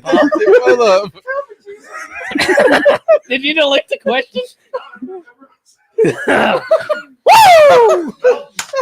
Good job, man. That was fun. I was starting Dude, out you of breath. did Actually, I mean, Hey, do the last one, the very last verse. well, you I might don't as know. well. Do I the gotta ver- catch my breath. I don't Do the know. very last verse. Hang on, I gotta Just find what just shit yourself. Okay, the last verse that says, And in that egg there was a bird, a rare bird, and a rattling bird, and the bird and the egg on the bird, and the bird and the nest on a limb, and the limb on the branch, and the branch on the tree, and the tree in the hole, and the hole in the bog down in the valley, yo. Oh, the rattling bog down in the valley, yo. Huh? All of you sing. Good job. Finish it off. That was Listen, it. That was it. That was it. listen, that That was good. You know, it. Bardet said, "Stop, please." that was that was good. And you know what? I can't sing, That was but sober. I love to sing. That was sober. that was all Ain't none of us sober. had a None of us, lick. none of us had a lick of drinking tonight. I can't sing worth a flip, but I love But to you sing. sure I do sing, white man I rap sing, pretty I sing. That wasn't a white man rap. That was I good. don't know what that White was. man. that was fun. I couldn't hardly keep myself straight because Danny's just over here dying, and I see him out the corner of my eye. That's right. I appreciate that. Jeremiah, I really appreciate that. That's like the best compliment I've ever gotten. I see. That's the best comment. That is the best comment I've ever gotten. See, Jeremiah calls me the Kool-Aid man, and He needs a sticker on his boat. But That says, see, "Oh yeah." But see, I get stuff like, "Are you 40?" I'm like, "No." Jeremiah, I appreciate it. That was a compliment. I take that. Well, don't wear a red shirt again if you come back in May. I mean, this is the one I put on. Oh, that's great. That's absolutely. But you guys did a phenomenal job. But I was just like, Was that the best one yet? well, it was the scariest one yet because you got into it. I was. I told you. I said I was going to be 100% into it. You definitely were, buddy. I tried. So, good grief, I could end the show right now. But now we can get back to now we can get back to something I'm actually good at, than fishing. Well, not singing. But you did that pretty good. He actually had some beat to it, didn't he? Oh yeah. You're the Yeah, man, ugliest Irishman I ever seen, but you was good. Well, if I didn't know how the song go, I wouldn't have sung it in the first that was place. probably it. Might have been the best Old one yet. Irish Between tune. you and old Bill Payne. If you want my body, That was hilarious. I didn't know I was doing porn, but I did not have sexual relations with that woman. that's right. So that's pretty good. All right, so that's pretty good. So anyway, Do you need this anymore? do I need it? No, hell no. We just got I don't need unplug the that. cord. Yeah, unplug under you. Yeah, you let it go. So, who won? Who was it that won? Who won? Taco. Taco always wins. Taco. No, he Taco's don't. good. Yeah, it's called rhythm. I don't have rhythm, so There's some rhythm to that. that was rhythm, and y'all did a good I job. Y'all, tried to put some rhythm in That it. was good. y'all should go on tour. No. Do it in we a go kilt. over and sing at the church. Get the drums out. We can do it. Yeah. So, oh man. So Hallelujah. hallelujah. All right. So anyway, all right. Opening up for the elites. Open up. That's what we'll do. We'll have you sing the national anthem before There you go. before all our Jose, can you see? Good Lord. All right. So What? we shot Lanier in the spring and Gil netted in the fall. There you go. All right. So and I heard somebody say something like we need to get Mr. Rope Phil. Apparently, he's a fish ballad. on the show. Let's see if we can set that up. We always like to have Get people a that stocking program going. let's F1. I'd love to talk. money. Pork Taco has several kilts. All right, there you go. He's And got kilts. he's He's a got a stormtrooper, stormtrooper. yeah. He's a Wookiee. He's a damn Jabba. he's a fish man. He can do. I don't know what that is, but all right. What? I don't know what the. A Tuscan Raider. Tuscan Raider. Yeah. Oh, so now you know Star Wars too, huh? If you don't, something's wrong with you because you don't know Star Wars and you're old. I am old. That's it, You but I don't probably know. remember when Star Wars came out. Yeah, I do. You're old. Do you not I watch do it? remember it. No, You're I watch a sports, Star guys. Trek I play fan. ball and stuff like that. I I play didn't- ball. well, not wrestle. good enough. What'd If you you- do? I'm a lot better than you. If Hey, you're one watching thing that, I know I can outfish you any day. of the week. well, you might can do that. You might can do that. That's not saying much. So anyway, all right, let's get back to it. So now you had some special grievances you wanted to air. Now that you sang and we have showed that the animal kingdom can be taught something. Go ahead. You know what you like the damn boxing bear. You know what I'm saying?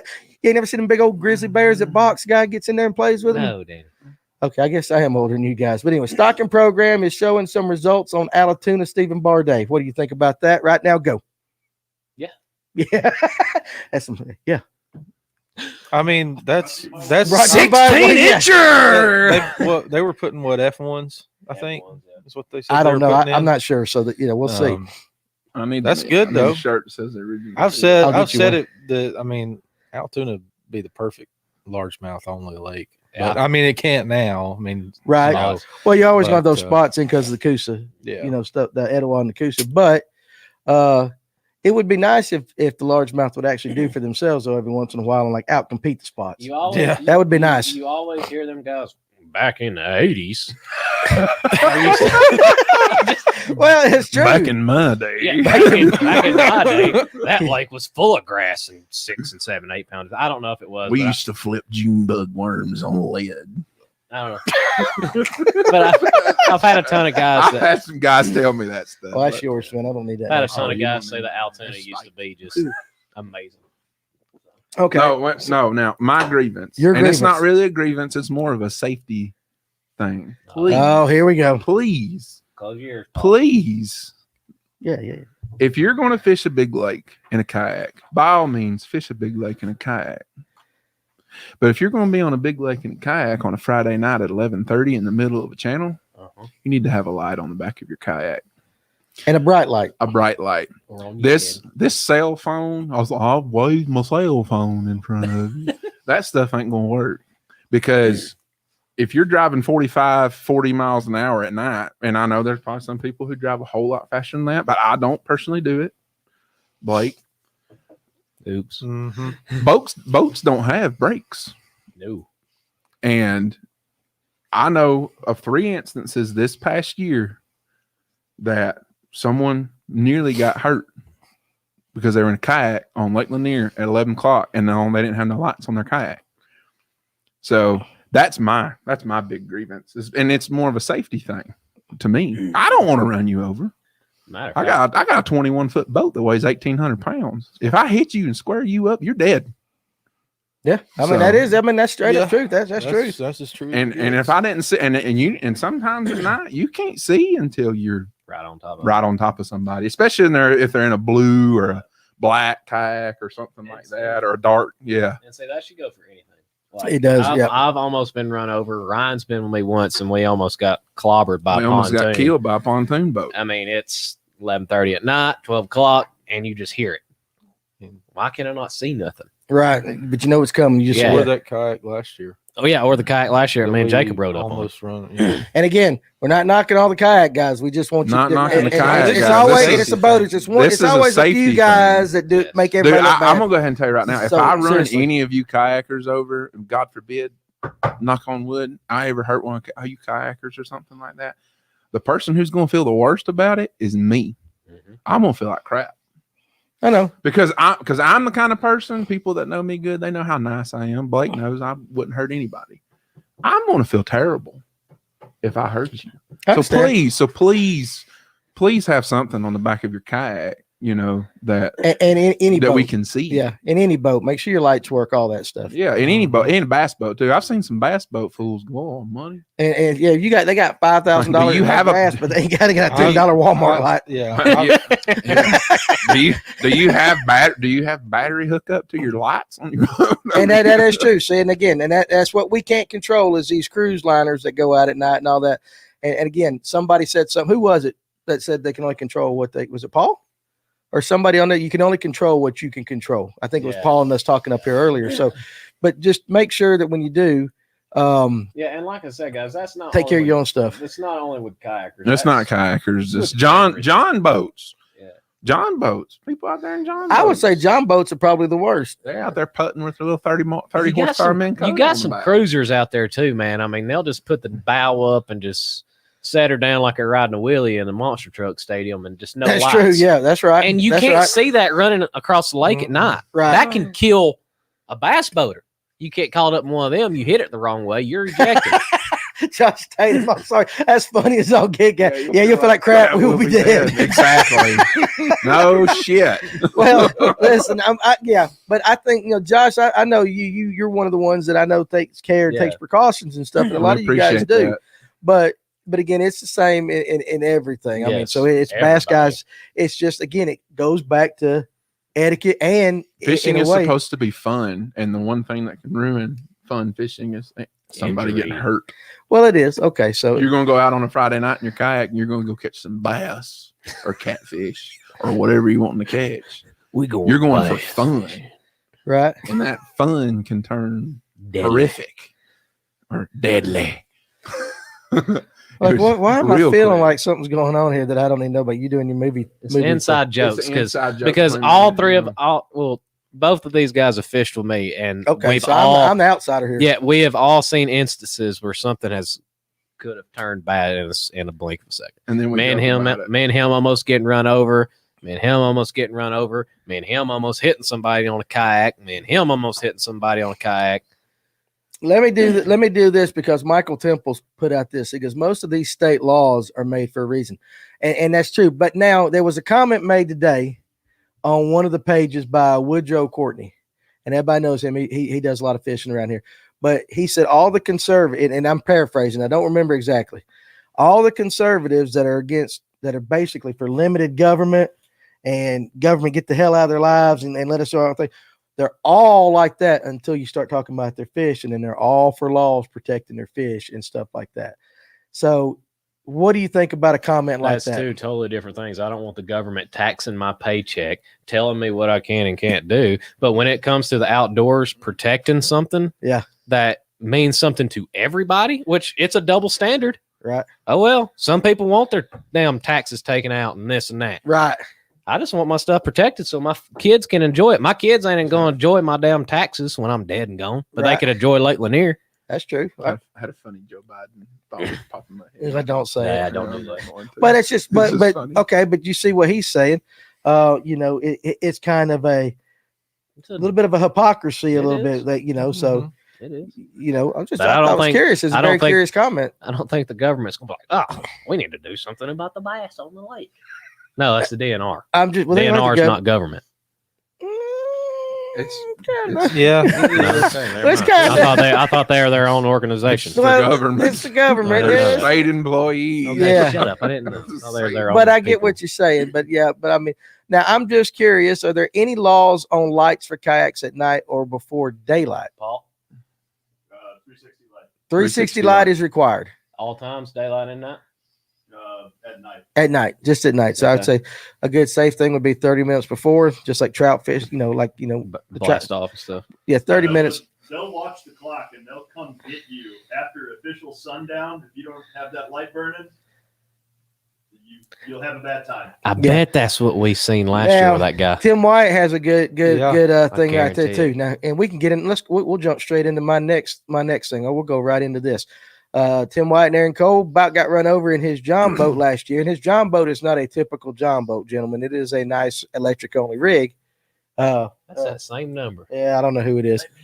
No, last year crossing Young Deer Creek by a bass boat in broad daylight, guy was staring at his graph. That's a big problem. That's a big problem. And let's just go ahead and jump right into graphs. Guys that want to run the lakes just by specifically looking at their graphs. Can I say it? Talking to your mic. Let me talk that. Go ahead. Guys that are specifically running down the lake looking at your graphs, you're a dumbass. I'm just going to say that. Listen. That wasn't what I thought was coming, but all right. Listen, it's summertime. You've got people on pontoons. You've got jet skiers. You've got people swimming. You've got kayakers. There is no reason for you to be running 60, 70, however fast your boat goes, and all you're doing is staring at your graph. There's no reason for that. Yes, you can see exactly where you're going. You can see what brush piles you're passing. You can see where you're wanting to go. But you need to be focused more on what's in front of you, not where am I going? I can follow this line. Keep your eyes going down the lake, not on your electronics, because you will hit somebody, you will hit something, and it happens all the time. Right. All the time. There's videos out there, guys just run down the lake looking at the graphs, pile marker, hit somebody. Right. It's dangerous. Right. That wasn't what I was going to go with on the graphs, but we'll go with that. We'll start off with that. What about you? Yeah, I mean, I get if you glance over, look at your map, see if you're going by something, you just want to check real quick. But yeah, you always got to. Do you have to do that at 190 miles an hour? No. Though, so and I'll say this too: because you brought up a good point there, and this may be controversial. Right. Bass guys need to slow down. I think that. And I see it all the time, and I've been guilty of it myself. I can't, rule myself out, but blasting off first thing in the morning, I get it. But after that, you go into another spot. There's no reason to be wide open, running to another spot all day long. I just, to me, you're just putting your life in danger and somebody else, because like Ryan was saying, boats don't have brakes. Right. I mean, you look, there was a video out there from Smith Lake. There's a lot of people saying things should have been different. That pro run on the bank, jumped his boat. Right. And hell, he was paying attention, wasn't he? No, he was running the wake lanes. He was. If he would have slowed down and let that boat go back over, I think it would have been a little different story. But some people were saying, "Oh, the motor come out of the water. Oh, this and that." A lot of those people that's saying this and that probably don't even run boats. A lot of them, they just want to put their 2 cents in there. But Brian Marquez, he runs his wide open all the time. It's electric rig. Ron has a good point. What's that? Up the right fog? there. Yes, that is a big dangerous thing. Yeah. When you look at big tournaments, BFLs, FLWs, Bassmaster, they wait till the fog's gone before they even let you go. Right. And I feel like there's a lot of the small clubs and stuff like that should be doing the same thing. Well, I know Barnes always, now with the pit crew and those things, now he's pretty good about making them wait. Yeah. Like I said, that's Barnes. That's not right. Joe Smo over here. Well, I understand that. So. Brock Turner, how you doing, buddy? A Ranger will hook if you turn it too sharp. They all will, I bet. Had the motor trimmed up too much, possibility. All I know is the man's lucky to be alive. Pretty much like that. And another thing. Yep. What's another thing? Kill switches. Yes. If you watch him in his video, he didn't have his kill he switch gets up and goes to the front of the boat and after the motor's happened, still running. and the motor's still running. He's still got his life jacket on. Kill switches are a big deal. You need to have a kill switch hooked up, life jacket on. It's just, that'll save your life more than anything. All right, there you go. And even if you get thrown out of the boat, if you get thrown out of your boat and you don't have your kill switch on, if that thing if that throttle's hung, no, it's not stopping. It's gonna gotta keep turning, or it's gonna keep on going in the direction it's going. Yeah, something's gonna get hit. And when there's nobody in a boat, there's nothing to stop it if you're in the way. Well, I totally get it. So let's go to where I was going to go, so we can go ahead and get this good old argument out of the way. Because you might have mentioned it while I was upstairs. I held back. They told me hold Did back. you hold back on it? Good. So you want to start? Good. I want to talk about the live scopes and stuff like that. Not that I mean, listen, Josh and I are getting them. I mean, so we're gonna get, but should tournaments ban live imaging sonar? If you do that, you might as well ban every single graph on the boat and not use anything but a GPS to get where you're going. Okay, well, what's wrong with that? What's wrong with what? Banning everything? Ban it all. Okay, fishing, things are changing. It's just like world of deer hunting. You used to deer hunt with a bow that shot 20 yards. That's it. Now I can take a bow and shoot 60, 80 yards if I wanted to. Right. Same thing with bass fishing. Back then, all you used to have is that little thing that tick, show how deep you are. Now I can see a fish 70 yards out from me. A flasher. You talking about a flasher? Yeah, a flasher, whatever. That's Right. old school, boys. I ain't been tournament fishing for 5 years. Right. Yeah. Okay. Now I can see a fish 70 yards in front of me. I can see a brush pile 100 yards out from me. That's all to the advantage of me. You know what? If y'all want to sit there and complain about it, there are websites that you can log on to. You can pay that $2,000 loan, and it's $75 a month. If you want to bitch and complain that much, go do it. Hey, speaking of that, that's a great segue. And one of the things. Guys. Yeah, go ahead. Danny has now got a firm hooked up onto the Fish North Georgia site. You are Yep. carrying hummingbirds. You are carrying I'll be putting them all that on Minn Kotas. Lowrance, all that stuff. You can use a firm. I've used a firm. I'm actually paying off my live scope with it, and I've bought a bow with it. I've used the firm all the time. It's a great company. You can put in. They will give you a limit, and it's just a monthly payment. Yeah. They are absolutely great. If you want an Elko, e-propulse, and any of these big motors, you can finance and the lithium batteries that go with it and all that. And you can adjust your term payments. You can do a year, 2 years, couple months. Like I've used a firm and paid stuff off in 3 months just because I didn't want to come out of pocket $750 at one time. And just make the monthly payment. But seriously, if y'all want to sit there and complain and gripe about you not having the electronics, there's ways to get it. Work for it. Use a firm. Use something like that.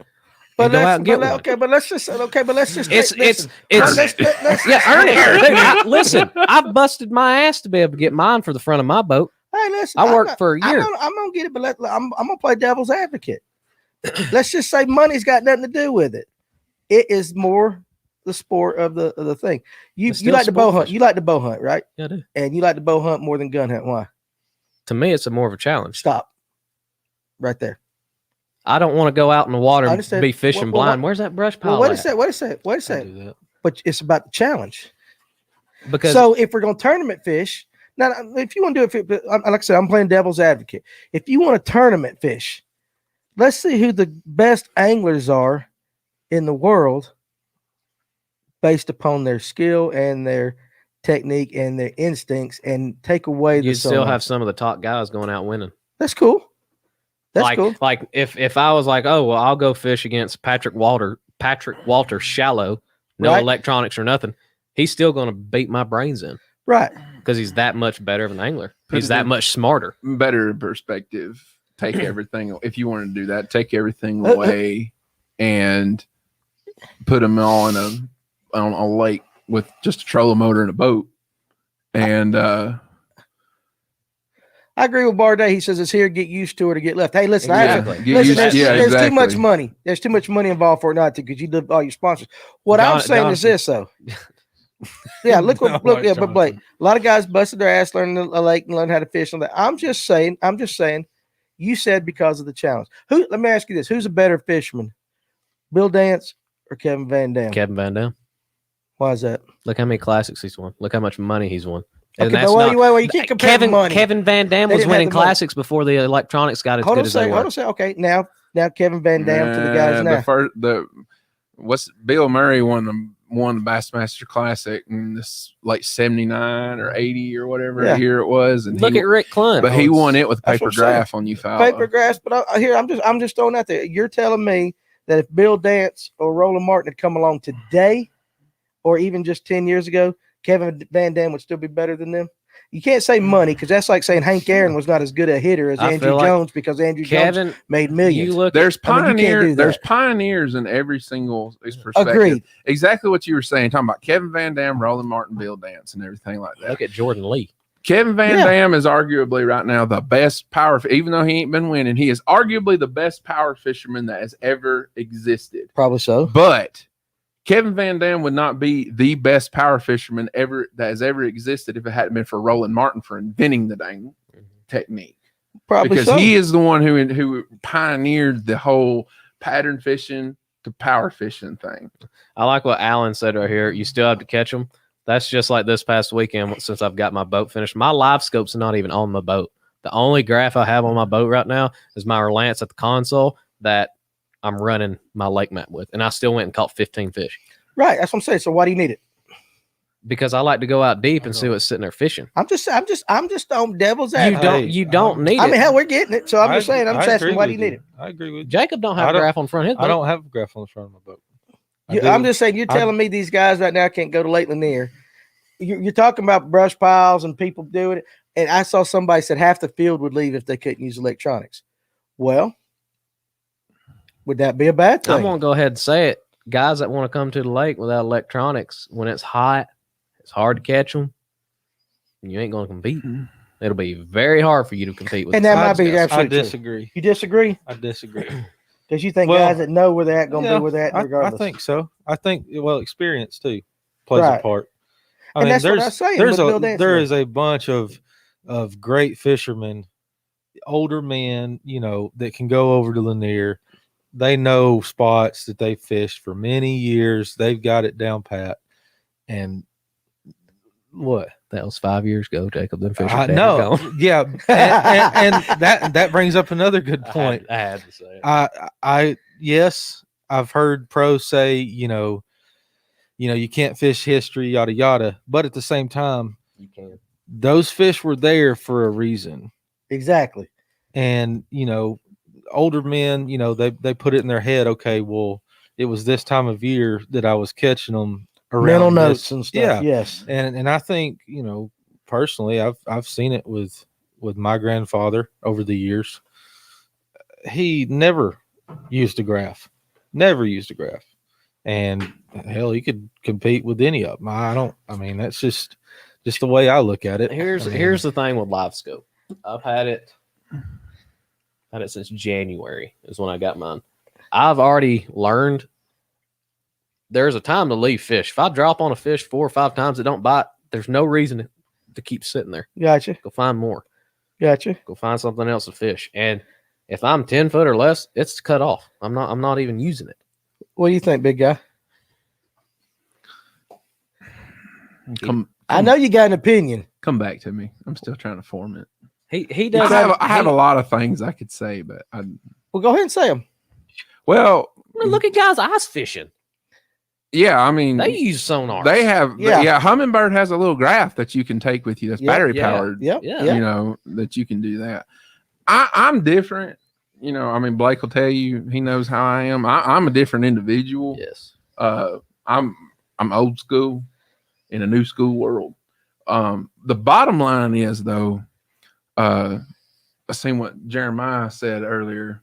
He said, I've seen that video talking about Bill Dance and Jimmy Houston. All them said that the guys nowadays could wipe the floor with them. Back in the early days, the only way you had of fishing and learning and doing what you were doing was you had to get you up, hook your boat up, whatever, and go to the lake and do it. Right. Now we can all of us can go to the lake. We can go fish 8, 9, 10 hours. We can come back home. We can sit in our recliner, sit on our couch, sit on our bed, whatever, and pull up our phone and look at more fishing stuff. Pull up our computer, look at more fishing stuff.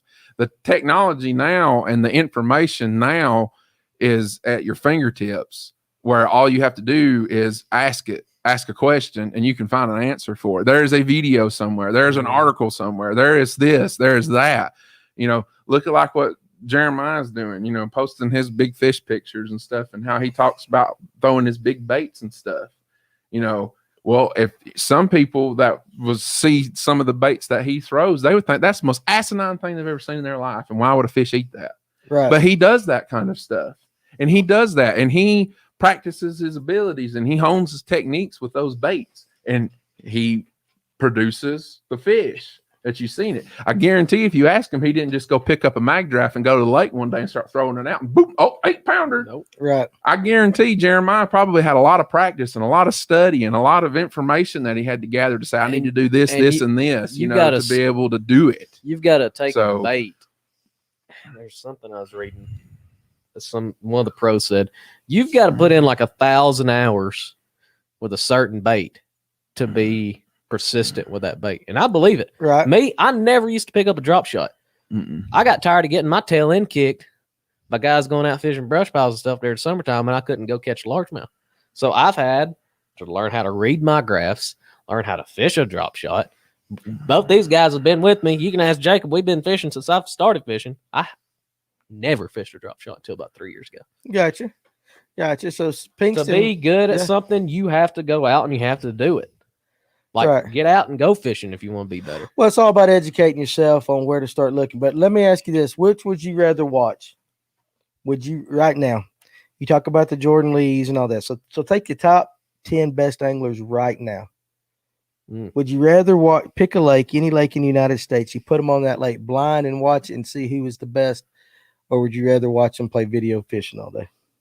I mean, that's contradicting yourself, because there's anglers that I like to watch video game fish, like take Gussie, take Seth Fighter. Mm-hmm. They're two of the best guys looking down at a graph fishing, but they can also go in 10 foot of water and whip your tail in. Which would you rather watch? Is what I asked. Which would you rather watch? Would I like you rather to watch them with no graphs, going on instincts, or all of them have graphs? Well, we had because I that. know you like to watch it. We actually had that a couple years ago before MLF turned into what it is now. When they took the top 30 guys in BASS and a couple of the FLW guys and done that. And that was a sight to behold. There may not be a bunch of people knew about that. I sat down, I watched them 5-6 hour long shows on when they was like that. I didn't know nothing about that. I watched them things. Yep. You know, you got these dudes out here. They were on Amistad in November. They were on Amistad in the end of November, just as the week before Thanksgiving. And they're out there and they're showing this group. And you got Mike Iaconelli out here throwing a jerkbait in the middle of the lake on something. Blah, blah, blah. Then all of a sudden the video cuts. You got Tommy Biffle in the back of this little backwater runoff throwing a buzz bait. He catches a 6.5 pounder. And Graphs or they had but graphs? with the bottom, what I'm saying is the bottom line is it doesn't matter whether you're doing graphs or you're doing anything else. You have to have the confidence in yourself to be able to do whatever you're wanting to do. You would probably still have guys going out there fishing standing timber that somehow they're able to find in deep water. Well, go ahead, Jake. I was just going to agree with Rob Young. John Cox is the best right now. He, I mean, he's a perfect example. So I don't like MLF Stephen Barnett at Smith Lake this past weekend. So Smith Lake, spotted bass sets up, clear water. Right. John Cox was fishing probably 5 foot or less. Throwing a swim jig on 40-pound braid in clear water and won the tournament. I mean, I blew him out. Right. Did not turn his graph on all day. Just went on something. Just went and he does that everywhere he goes. He's got a live scope, but he didn't put it on his boat. He's like, I think the only time you seen Cox use that live scope was up there when he did so good in that smallmouth tournament last year. Where was that at? Cayuga? Was that Cayuga? St. Clair. What do y'all think about Bardet's comment right there? Major League Fishing ruined fishing. What do you think about it? I've never liked the MLF. I don't like the format. I liked it about 6-7 years ago when that thing first came out, and then as it turned into the TV and it got away from the online only, that was when it started trying to popularize itself. Right. If you watch a couple of the very, very, very first ones that they did, you want to talk about seeing what level these guys were on. That was what level these guys were on. But then it started getting commercialized, and then it changed. Money ruined and it. I was like, this is stupid. I was like, I'd rather not really watch this. I mean, if you want to watch something good where two anglers are competing with each other, they're in the same boat. I mean, Jake was talking about, what's it called? Ultimate match. Ultimate match fishing. That's something interesting. It's 2 hours. Is that what you were talking about? You want me and you to do? You could do. It's 2 hours. You got somebody that runs the boat for 2 hours, and then the next 2 hours, the other person runs it.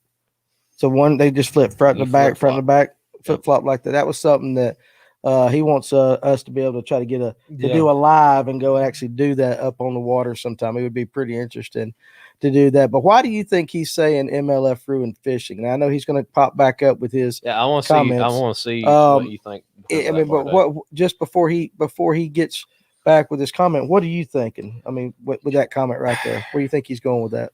Well, it's a dink fest. Okay, I'll tell you what bothered me the most. All right. So when they first started the MLF tournaments and they were broadcasting them live, whatever, they had a commercial on there that basically was, downing every other tournament, just your small tournaments, your Bassmasters, FLW, for keeping the fish. Mm-hmm. And it was all about fish care. And basically it was just giving us regular blue collar guys a bad look. Right. And I think ultimately that hurt a lot of people's feelings and kind of, pissed them off. And I don't really blame them, because I thought it was kind of ridiculous. Another ad that they were running, and I know me and you talk about this a lot, and I'm sure you've seen it, was back the first year that they came out, they were saying that they've got the biggest amount of money won by anglers than any other trail. Well, if you look at that, look how many people left Bassmaster. So they and won all their money FLW. from all the other ones. Exactly. And they were And saying, they were yeah. bragging about it, like saying, "Oh, we've got the best anglers in the world. That's won the most money. This and that." There's already guys that's jumped ship from MLF. All right, put it to you like this too. Or we already said this earlier. Kevin Van Dam, probably arguably the best fisherman ever, right? Tournament fisherman ever. How well has he done in the MLF? Well, it's a mindset. Right. But what kind of fishing is Kevin Van Dam tailored to do? Catch big ones. Brandon Polnick, for that example. Is the way he is. Brandon Polnick is another example. Well, Jason Christie is another example. How many tournaments have you seen Jason Christie go out there and absolutely whack on them? Never. He goes and gets 8 to 10 bites a day. Greg Hackney's and sometimes left. Greg Hackney's the same way. They can't compete catching when they catch 20 pounds, 25 pounds on 8 to 10 fish. Right. Yeah, it's a dink fest. And when you catch 8 to 10, that to me, figuring out how to catch bigger fish and figuring out what the bigger fish want is more of a challenge than sitting out there on this point that you pull up or whatever, or this brush pile, and it's just absolutely stacked. Hey, I've done it. I pulled up on a point and they've been there every other cast. And you sit there and catch 20 or 30 of them. It's fun. But if I'm in a tournament situation, after I catch about 3 or 4 of them and they're all the same size, I'm moving. Because I'm saying, there's a bunch of 15, 16 inches here and I'm moving on. It speaks volumes to a guy that can pick up their confidence bait and know that they're only going to get 5 or 6 bites all day and literally not put it down. Right. Look at Chris's Aldane. I mean, that's, and some guys, they'll have their days where they struggle, but if they're on that pattern, they may get 5 or 6 bites, but they're going to have the right quality. Well, I do the same thing. I mean, Blake knows about it because he bitches about it, but you can't get ready to throw him out of the boat. He might get 1 bite all day, but it's 3.5, 4, maybe 5 pounder. Right. But that one day that it comes together when I'm doing it, I'll wax everybody with them. But the days it don't always happen. And that's just the way fishing is. So me personally, I'm going to fish the way I like to fish, and that's how I'm going to be. Right. Because that's how I like to fish. I understand. I mean, there's no wrong way to fish either. There is no wrong way to fish. There's no wrong way to catch a fish. Right. However, I think on a competitive format, like what Bardet is said. talking about, I mean, yeah. I mean, let's change the game here a little bit on the MLF thing. Right, just adapt it. And Brock, I get what you're saying. Like I said, playing devil's advocate, I just think it's interesting. All right, you said you grew up with no technology, and now you use it. You've adapted to it. How many guys are like you that grew up fishing? And how many guys are late into the game, and now the only way they know how to fish is with electronics? So I think that creates 2 different types of anglers. You look at the new guys, the new up and comers, like your new high school kids and everything that's coming up. They're running graphs and they're out reading graphs, and they would spank me because they're able to read their graph better. I'm not the best guy with a graph. Right. You can ask Ryan or Jacob. I'm not either. I'm not comfortable going out and fishing brush piles and stuff like that. It took me years just to be able to go out and find brush piles on my electronics because I would put my trolling motor down. I didn't know what it looked like on the graph. Right. Didn't know what bait fish looked like on the graph. One of that was because of settings. You get them things set up right and they're reading good. Yeah. And turn the side scan on or down scan. See everything in the lake then. Right. And live scopes just made it that much better. I can see further out. Okay, there's a brush pile. Boom, drop a waypoint on it. I can pull up to it and look right down on top of it now. Right. I can pull up to that rock pile. I can scan that dock to see if there's brush around the dock. But if you and that same, all these young kids that you talking about have learned to use these electronics better than you, showed up at the lake and the electronics were off your boat, you'd wax them. No, I'm not going to say that. You don't think so? I'm not going to say that. Not necessarily. Time of the year, maybe. Like if it's spawner, like pre-spawn, they're cruising the bank and stuff. Yeah, I have a chance to fish with anybody because I believe I'm pretty damn good shallow water guy. I feel like you asked both these guys. That's what I'm best at. Right. Shallow water fishing. The one thing you can't control in fishing is the size. No. Because like last Sunday we had club tournament and I fished for big ones all day long. I caught like 17, 18 keepers all day long. Problem was my limit at the end of the day was 9 pounds. And you were throwing big baits to catch big fish. Right. But I was catching keepers. Yep. And I couldn't control that. I was fishing big fish areas. I was fishing big fish baits, but I couldn't get the big fish to bite. I never got the quality bite. We had a couple guys get some quality bites. Mhm. You know, like Justin Castaneda, he had a 5 something. You know, I mean, he got a quality bite. Yeah. Right. If you fish for quality, it's not always going to work out, but you have a higher chance, a higher probability fishing for quality than you do quantity sometimes. I'm gonna hit both these comments real quick. All right. Yeah. When poor old daddy, that's a funny name. That's a good name. When those grass fell, do they have the instincts to know? Okay, take me. I didn't even attempt to go run any mid-lake stuff the other day because, one, I didn't have my live scope on the front of the boat. I went shallow and I caught fish all day. Right. Because I know my limits. I can go out and I can go shallow and I can catch fish. Yeah, I maybe could have ran a point, found a brush pile without my graph, but you don't know where those brush piles are without graphs unless you sunk them yourself. Right. And then Jeremiah, he was asking about the live scope and stuff. 2D sonar and stuff like that is basically under your boat. With the live scope, you can look directly under the boat or you can look out in front of you. You move over to the Humminbird 360s, that's a full 360 degrees around the boat. And then you got your side scan, and it can go out to like 100 foot. It's farther than that. Something like that. It scans both sides of the boat, Jeremiah. 2D is looking under the boat. You can get your live scope set so it's looking directly under the boat. There's so many different things that these sonars are doing now. I'm still behind the game.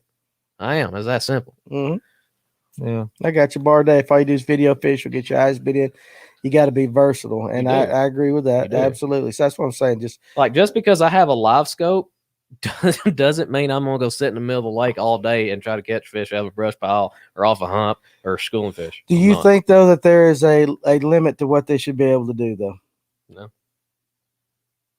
No. I have no idea what triangulation means, but I'm sure somebody's He's probably talking about straight down, like your 2D. It might be there. So Scott, let us know what you meant by that comment right there, buddy. I don't. I'm a simple man, and triangulation's got a lot of see, I can. What's it called when they got like all them different things in a word? I know what you mean, but I can't think of the word. Danny, yeah. Give me a read on the Speece raffle quick. Speece raffle. Quick update. Less than 500 tickets to sell before tomorrow at 6 a.m. That is the $1 tickets for the Fishing for Kayak tournament that will be held this Saturday at Lake Lanier. Boys done lined up a bunch of different things. Probably got some tickets here. I still have a few tickets upstairs. It might be easier though if you Venmo, because I guess I can take pictures and get the money to them somehow. We can figure it out, but it might be easier just to Venmo Justin and buy them directly from him until he runs out. That way he's got the money already there, and he doesn't have to come all the way out here and get the money, or we can figure out something like that. So, but anyway, guys, great cause, Fishing for Warriors, trying to raise that $20,000 for them for the year. Well on our way. It's a good tournament. And if you can't make the tournament, or actually too, if you're not doing anything Saturday morning, you got a kayak, show up and go fish that tournament. You can look on Fish North Georgia group page. There's a bunch of posts about it that'll tell you where to be and what all you need to do. But here's another thing. People think that it's the electronics that's changed the game. Look at Spot Lock. I honestly wish I would have went and bought a Minn Kota Spot Lock instead of my my live scope. We get up there on ledges, we get catching fish and the current's pulling. We get drifted off. I have to turn around and crank the boat and go right back up. When I could just sit there and press a button and sit in one spot. Syllables. There you go, George Smith. I couldn't think of the word syllables. Barday hit it right there, though. That's right. I have to use that a lot. The triangulation. Oh, there you go. So that's like old school orienteering or whatever the hell they call when you. Yeah, I got you. There you go. Yeah. I like the triangulations using 3 visual reference points to line up a brush pile. Well, I'll be doggone, man. He's so smart. That's awesome. And that's pretty good. I guess that's an old. But again, okay, now listen. That's an art. Well, yeah, triangulation. Like I said, that's an old that does electronics. It kills that. Hey, even though Jacob dropped waypoints on Chickamauga ledges and stuff, we're still like, okay, we need to line up with that buoy or okay, look at the big rock on the bank. We need to keep facing that big rock. We get drifted off. I mean, we use it even though we have waypoints. I always, a lot of times when I get in brush, I've got one of the small buoys and just drop it over the side. That way I can keep my boat right there on that buoy, and then I'll make, a reference to some point, maybe a dock or a tree or something. Right. I disagree with the comment GPS ended the need for triangulation, because sometimes they'll only eat a bait or your bait coming a certain way. That's true. GPS has nothing to do with that. So now you're talking about in the way you approach, like the brush pile and stuff approachment. like that. Approachment's a big deal. Okay. Certain ways they're setting up on brush or setting up on a point. The current has a big deal with how fish set up. Do you fish in that current? Do you fish away from the current? Look at Cooper McDonald's. What sucks with spot lock is when you're drop shotting and it sucks a line in the trolling mode and your dad cusses you out. Been there, done that many times. I can hear your daddy now. Yeah, I've done that many times without spotlight. Just sitting there trying to drop on him. I'll turn my trolling mother. There you go. I can hear Cooper's Cooper. daddy Good. now. Dang it, Cooper. Yeah, that's a good comment. I actually like that. Damn That it, might be Bobby. the comment of the night right there. So that's absolutely cool. The thing is, guys, it's going to keep changing. It's probably Josh. Oh, the technology, it's going to keep changing. I mean, you look at old school live wells and look what we have now. Right. Fish cares better. Rods, old school rods. You had the old shooter pistol grip rods, and now you have rods you can stick under your armpit. There ain't nothing wrong with them. Okay, I'll say one thing about fish care. Go ahead.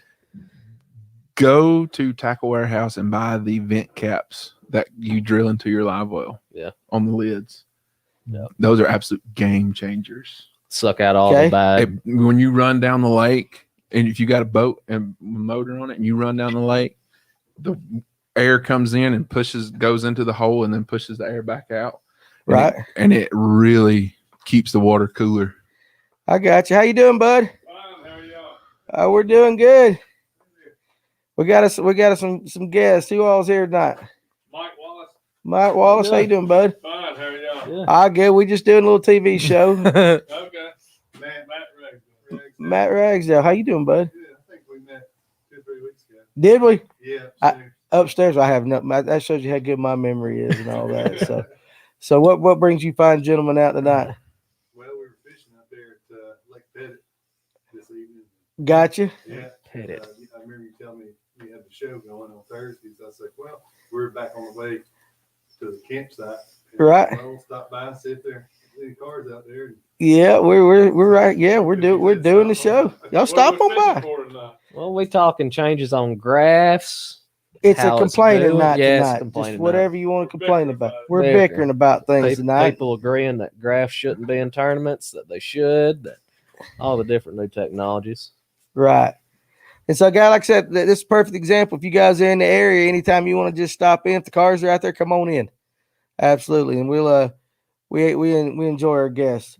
Y'all about a little late though. We're almost over now. You should have come in here a little earlier. How was the fishing on Pettit? It was pretty good. Yeah, it was good. We let a few loose on accident.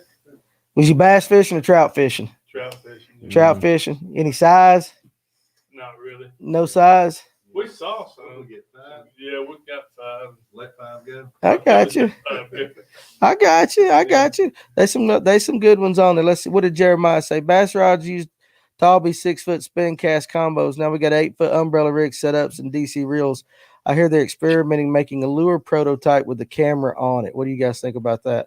Go ahead. I mean, Jacob's uncle's got a camera. You can drop over the side of the boat and see what's in the brush pile or on the piling or anything. And that'll piss you off more than anything in the world. Yeah. But what about a bait though? A bait with a camera in it. What would you do? Look at your phone? Well, it's no different than daggum this live scope crap. Yeah, really, that does. Don't do nothing. That doesn't really do nothing for you. You gotta get that fish to bite. Yeah, you may see a fish following it. Okay, well, there's no telling how many actually follow your swim bait in. Every we're going to have underwater drones that locate fish and direct baits. It's probably coming, but that's nothing more than a planer board. True. Yeah, I mean, if you seriously, that's what a planer board does. You get it out there in a certain spot, and a downrigger. I mean, so you're pretty close to do like that. So, you got anything else to complain about? Because we're about done with anyway. So, do some rapid fires. You want to do a couple of rapid fires? You got anything else? Sure. You got anything else you want to gripe about tonight? And you want to do a couple of rapid fires? Sure. Sure, you got a gripe, or sure you want to do gripe? I've said my gripe. You said your gripes. Let me see where the box is. We need to get some more questions in this thing. Hey, it would be pretty cool to have a camera on a jig. I ain't gonna lie.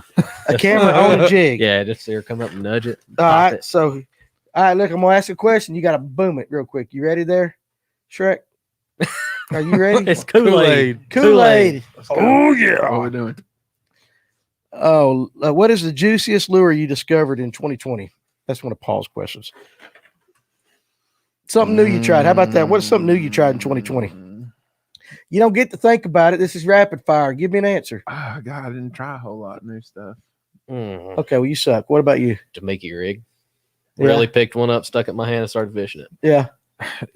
Do I have had to have fished it or something that I've been wanting to get? How about wanting to get? That'll work too. It's the Strike King. I can't remember. It's a new crankbait. It's got the L bill on it. It's for fishing grass. It's Okay, back to you. Still nothing. Okay, you really Oh suck. my god! The Mickey rig. I didn't Phil's try got a good anything one. The that- Dark that Sleeper. new. What's that? I asked that question the other night. Dark Sleeper. Mega bass. Yeah, it's a mega What's your bass dream? jig. What's your dream fishing trip? You are Going, no, I want to go tarpon fishing in the wherever that is, Costa Rica or wherever it is, where they go in them. That's backwaters. Africa. Yeah, Africa, wherever. I'd love to go do that on a fly rod. Or you can go to the Keys, do that. Yeah, or the Keys. All right, Wherever it what about is. you? I'd love to do that. Heading to the Keys next month, baby. okay. Tarpon. St. Lawrence River. Yeah, I was going to say smallmouth St. Lawrence Oh up there. yeah. All That's a right, good so one. here's good. We'll do this one because we did it the other night. But since you make jigs too, what's your best jig color on Clearwater? And Clearwater, green pumpkin brown. Ball crawl. Which is brownish colors. I'm Green pumpkin or brown. That's gonna say green pumpkin blue. you can't go wrong. What's the best overall jig color? Green pumpkin purple. Green pumpkin. Green pumpkin with a little bit of brown. Green pumpkin blue again. Okay. Best spinnerbait color, dirty water. Chartreuse and white. Chartreuse and white with a Colorado blade. Blue and white and chartreuse I'm gonna say chartreuse and white, but I'm gonna say it with that orange kicker, with the red or orange kicker little red blade. orange kicker blade. Let's see, how do you fish shaky heads? Very rarely. I like that question. If I'm fishing a shaky head, I'm probably dragging it on ledge, and it's about a 1 ounce shaky head with I a love 12-inch shaky head. worm. Yeah, I fish shaky head. Yeah, about Jacob like a fishes 3/8. the hell out of them. Yeah, about 360. Oh, is that what it 3/16. was? What The size? key? No, Hey, just how do you no, fish the it? biggest, No, the very biggest rarely. key though with shaky heads is not a tight line. No. Work your shaky head on a slack line. Okay. What's your most memorable catch? 11-pounder out of Zwerner on a black spinnerbait. It's Yahula. Quit calling it Zwerner. Yahula. All right. You. My PB largemouth on Lanier that I caught off a bed with a tube, and I about threw my brother out of the boat because he missed it with the net 3 times. 10-pounder spinning rod, wacky rig on 2-year-old 8-pound test. Oh, you talk about bass. I got a 2.5-pound shell cracker. But that's my most memorable one like that. Golly, that's Huh? pretty good. Here's one for you. Best color for frogs. White. White or black? I'm just going to say natural green. I don't fish frogs. I don't think it so- really matters on a frog. They're looking for that image. It's actually more so for like representing bluegill. Yeah. I don't fish frogs, so I don't care. Best jig trailer company Company. or product. That's two answers. Well, hell, give me 2. Okay. Finesse wise, spot sticker baits, Uh-huh. 5-inch double tail grub, and overall, Strike King, Rage Chunk. Strike King all day. Zoom chunk. I'm still a Yamamoto guy. You ever eat carp? No. Okay. Hell no. Nah. Dogs or Braves? Come I on. love my 2 dogs. No, you dumbass. We're talking college football. No. Oh, Braves all day. Braves. I don't like football that much. God, that's a hard one. That just made me think of my dogs. I'm gonna have to go with the Braves too. I mean, I love watching the Braves right now. They're so fun to watch. Dogs can't even cheat right. Shut up, Tiny. I'm just saying. Go dogs. Go Dogs. I'm a Braves guy. You said your largest bass. We'll do 2 more right here. NASCAR, yes or no? Yeah, a little bit. Dirt track over NASCAR. I agree. Dirt's Dirt's better than NASCAR. Yeah. But that was just NASCAR, yes or no? Oh well, yeah. But dirt racing's better than NASCAR. Okay, I'll say this: NASCAR before stage racing. Yeah, NASCAR. NASCAR before NASCAR. Yeah, NASCAR NASCAR before the stages. playoffs. That's what. Yeah. All right, last one. Favorite lake. Hartwell. Why? Versatility. Yeah, I'm gonna ask every one of them. I can fish more like the way I like to fish year round on Hartwell than I can on Lanier, even though Lanier is my home lake. Braves, Roll Tide, Stephen Barday. That's crazy. All right, how about you? You know where I'm saying? Chickamauga. Chickamauga. Man, that's tough. I mean, I love Chickamauga, but it's too hard to really pick. Barday. I'll just say Lanier. You know, and again, man, we had this other. I still think tuna, Allatoona. I still like Allatoona because you can catch fish in Allatoona. That sounds like a good answer for you. How about you two guys? We'll let you pop. Favorite lake.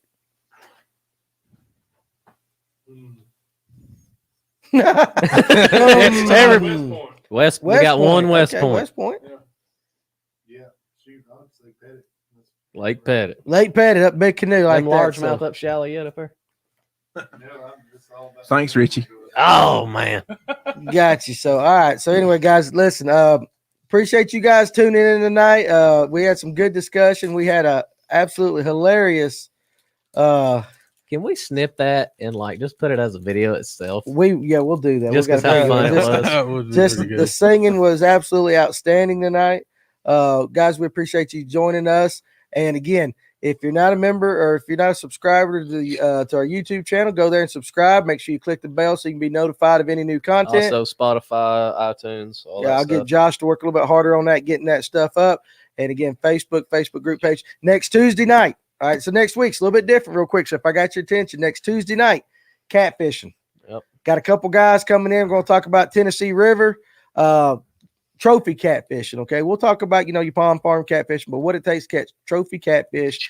And then next Thursday night's the first episode. Thursday night. With Hunt, North Georgia. We're talking turkeys. It'll be me, Danny, Ethan Jones, and Sid Bargo is going to come in. We're going to have some turkey calls. Bring some calls, do some talk like that. Strategy. Replay this past week, opening weekend. Yeah. For those of you that do go turkey hunting and not fishing. So again, we appreciate you joining us. Make sure you make plans next week. Am I missing anything? Come buy an FX rods. I know you are getting stimmied. That's right. You got your stimmy money. So I ain't got mine yet. I'm still waiting on it. I guess they say who I voted for or something. I don't know. It's taking me a while.